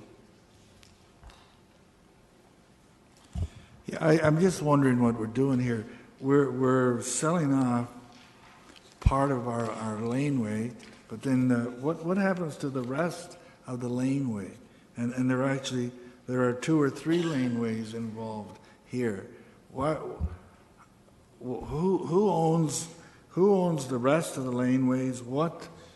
Who's maintaining them, if there is anything? What exactly is involved? Ms. McDonald. In this particular case, the laneway in question and the part that you see identified that we were proposing to sell actually has a shed on it. The shed's been there since sometime in the 70s, so it's not been able to be traveled on, and the rest of the laneway has just been sort of adopted in with the other properties. We technically own it. The transportation services people have looked at it. There's no harm to the corporation to sell off the portion that has the shed on it. It facilitates the property owner keeping the shed, and it just brings some conclusion to that portion. We have offered the rest of the lane to the rest of the neighborhood. At this point, they're not interested in finalizing it through a legal process. So it's not a formal lane that you can go on, travel on asphalt. I appreciate it. So this person's been encroaching for all these years, and now we reward him by selling them the land. In fairness to the person, they're not the ones that put the shed there. It was a previous owner, but you're correct. The shed has been there for a number of years. well, shouldn't we be attempting to sell off all of these vacant pieces of backyard? Staff would concur with you. It's just a very long, cumbersome process. They circulate it, and they've got no interest from the remaining people on the lane. Can we give them away? The problem is now because of the way the whole title transacts. In the old days, we used to be able to just give a deed to a party and say you can go to the registry office and register it. Now, unfortunately, they have to have legal counsel involved, and it's a cost to them. And so their comment is, it's still a cost to us, and we're not interested. Tell me, what happens now if some child gets hurt on that piece of land, on those pieces of land? Are we liable for all of that? Councillor Griswold, I would rather answer that in closed session. Councillor Janetsky.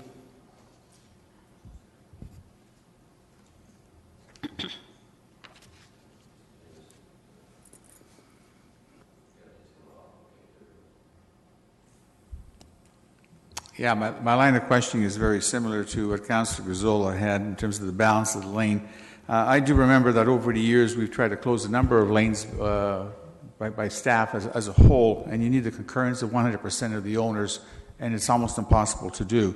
My concern comes down to is that this particular parcel we're dealing to is right at the beginning of the lane, which blocks the balance of the lane.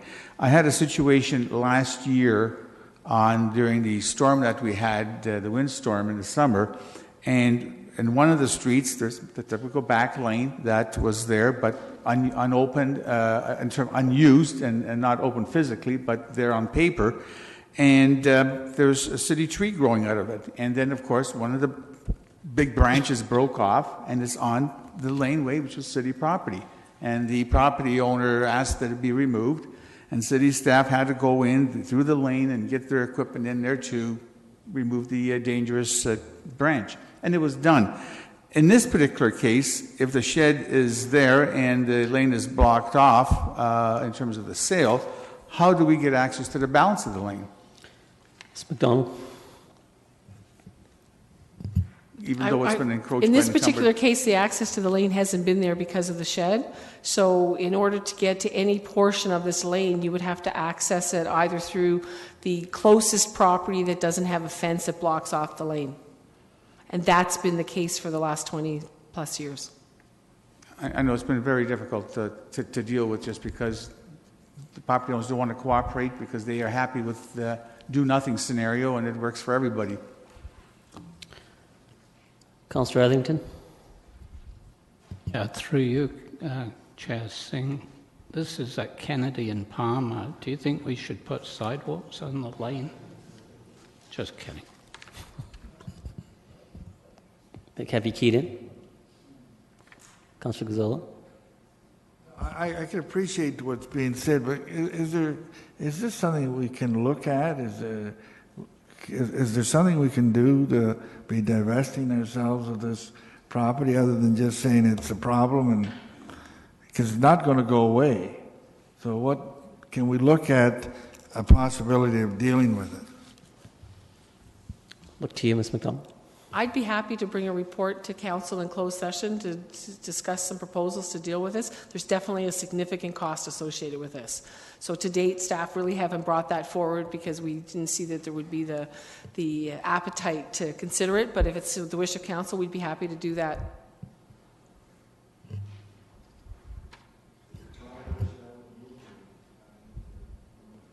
Okay.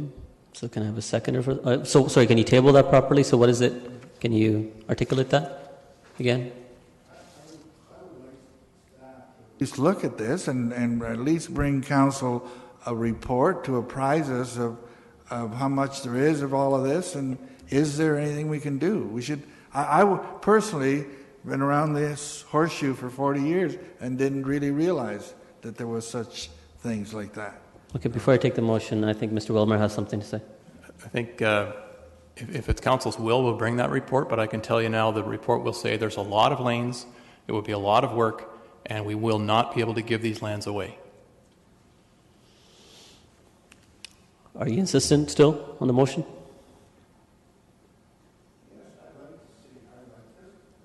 asking you to spend 2 weeks or a week or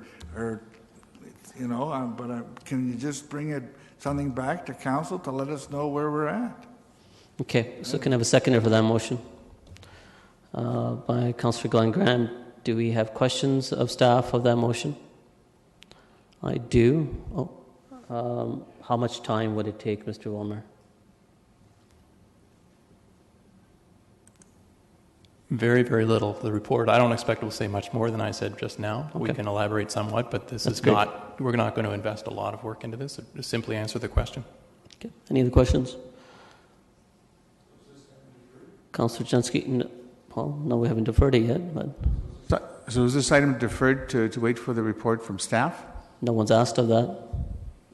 Sorry? No one's asked for that. This is just an amendment that Councillor Gazzola is adding on top. I know, but this ties in with it. That's the thing. So I'll take that amendment separately. So all those in favor of Councillor Gazzola's motion or amendment? Separate motion? Okay. Then I'll take the original motion first. I think it's been moved, if it hasn't moved by Councillor Ioannidis. All those in favor? Opposed? That carries. And this is the last item. So I'll go to Councillor Gazzola's motion. Any questions to that motion? All those in favor? Opposed? That's defeated. I think it was 5. Oh yeah, let's do it again.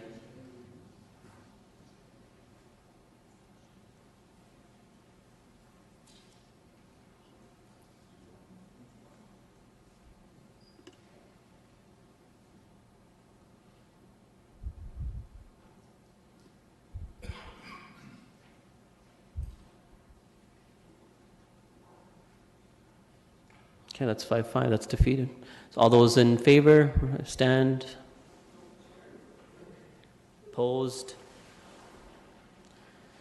And it's a tie vote, so that's defeated. My apologies, Councillor Gazzola. I didn't see Councillor Atherington raise his hand, so that's why I see. But thank you for asking for a recorded vote. That's all of that. Okay. Madam Clerk has already advised there's an additional item for Williamsburg Community Centre lease renewal. I'm guessing Councillor Galloway-Seelock will move that. Any questions? All those in favor? Opposed? That carries. Are there any other items, Madam Clerk? No? Then Councillor Davey asks for the committee to rise and report. Moves that the committee rise and report.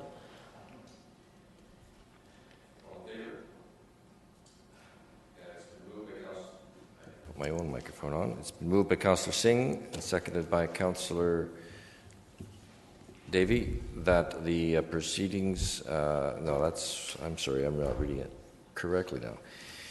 It was moved by Councillor Singh, seconded by Councillor Davey, that the proceedings be confirmed. Those in favor? Opposed? That's carried. And it's moved by Councillor Fernandez, seconded by Councillor Galloway-Seelock, that the bylaws be given third reading. All in favor? Opposed? That's carried. And it's moved by Councillor Glenn Graham that we adjourn. You didn't read the I did. Proceedings. Oh, did you? Oh. Actually,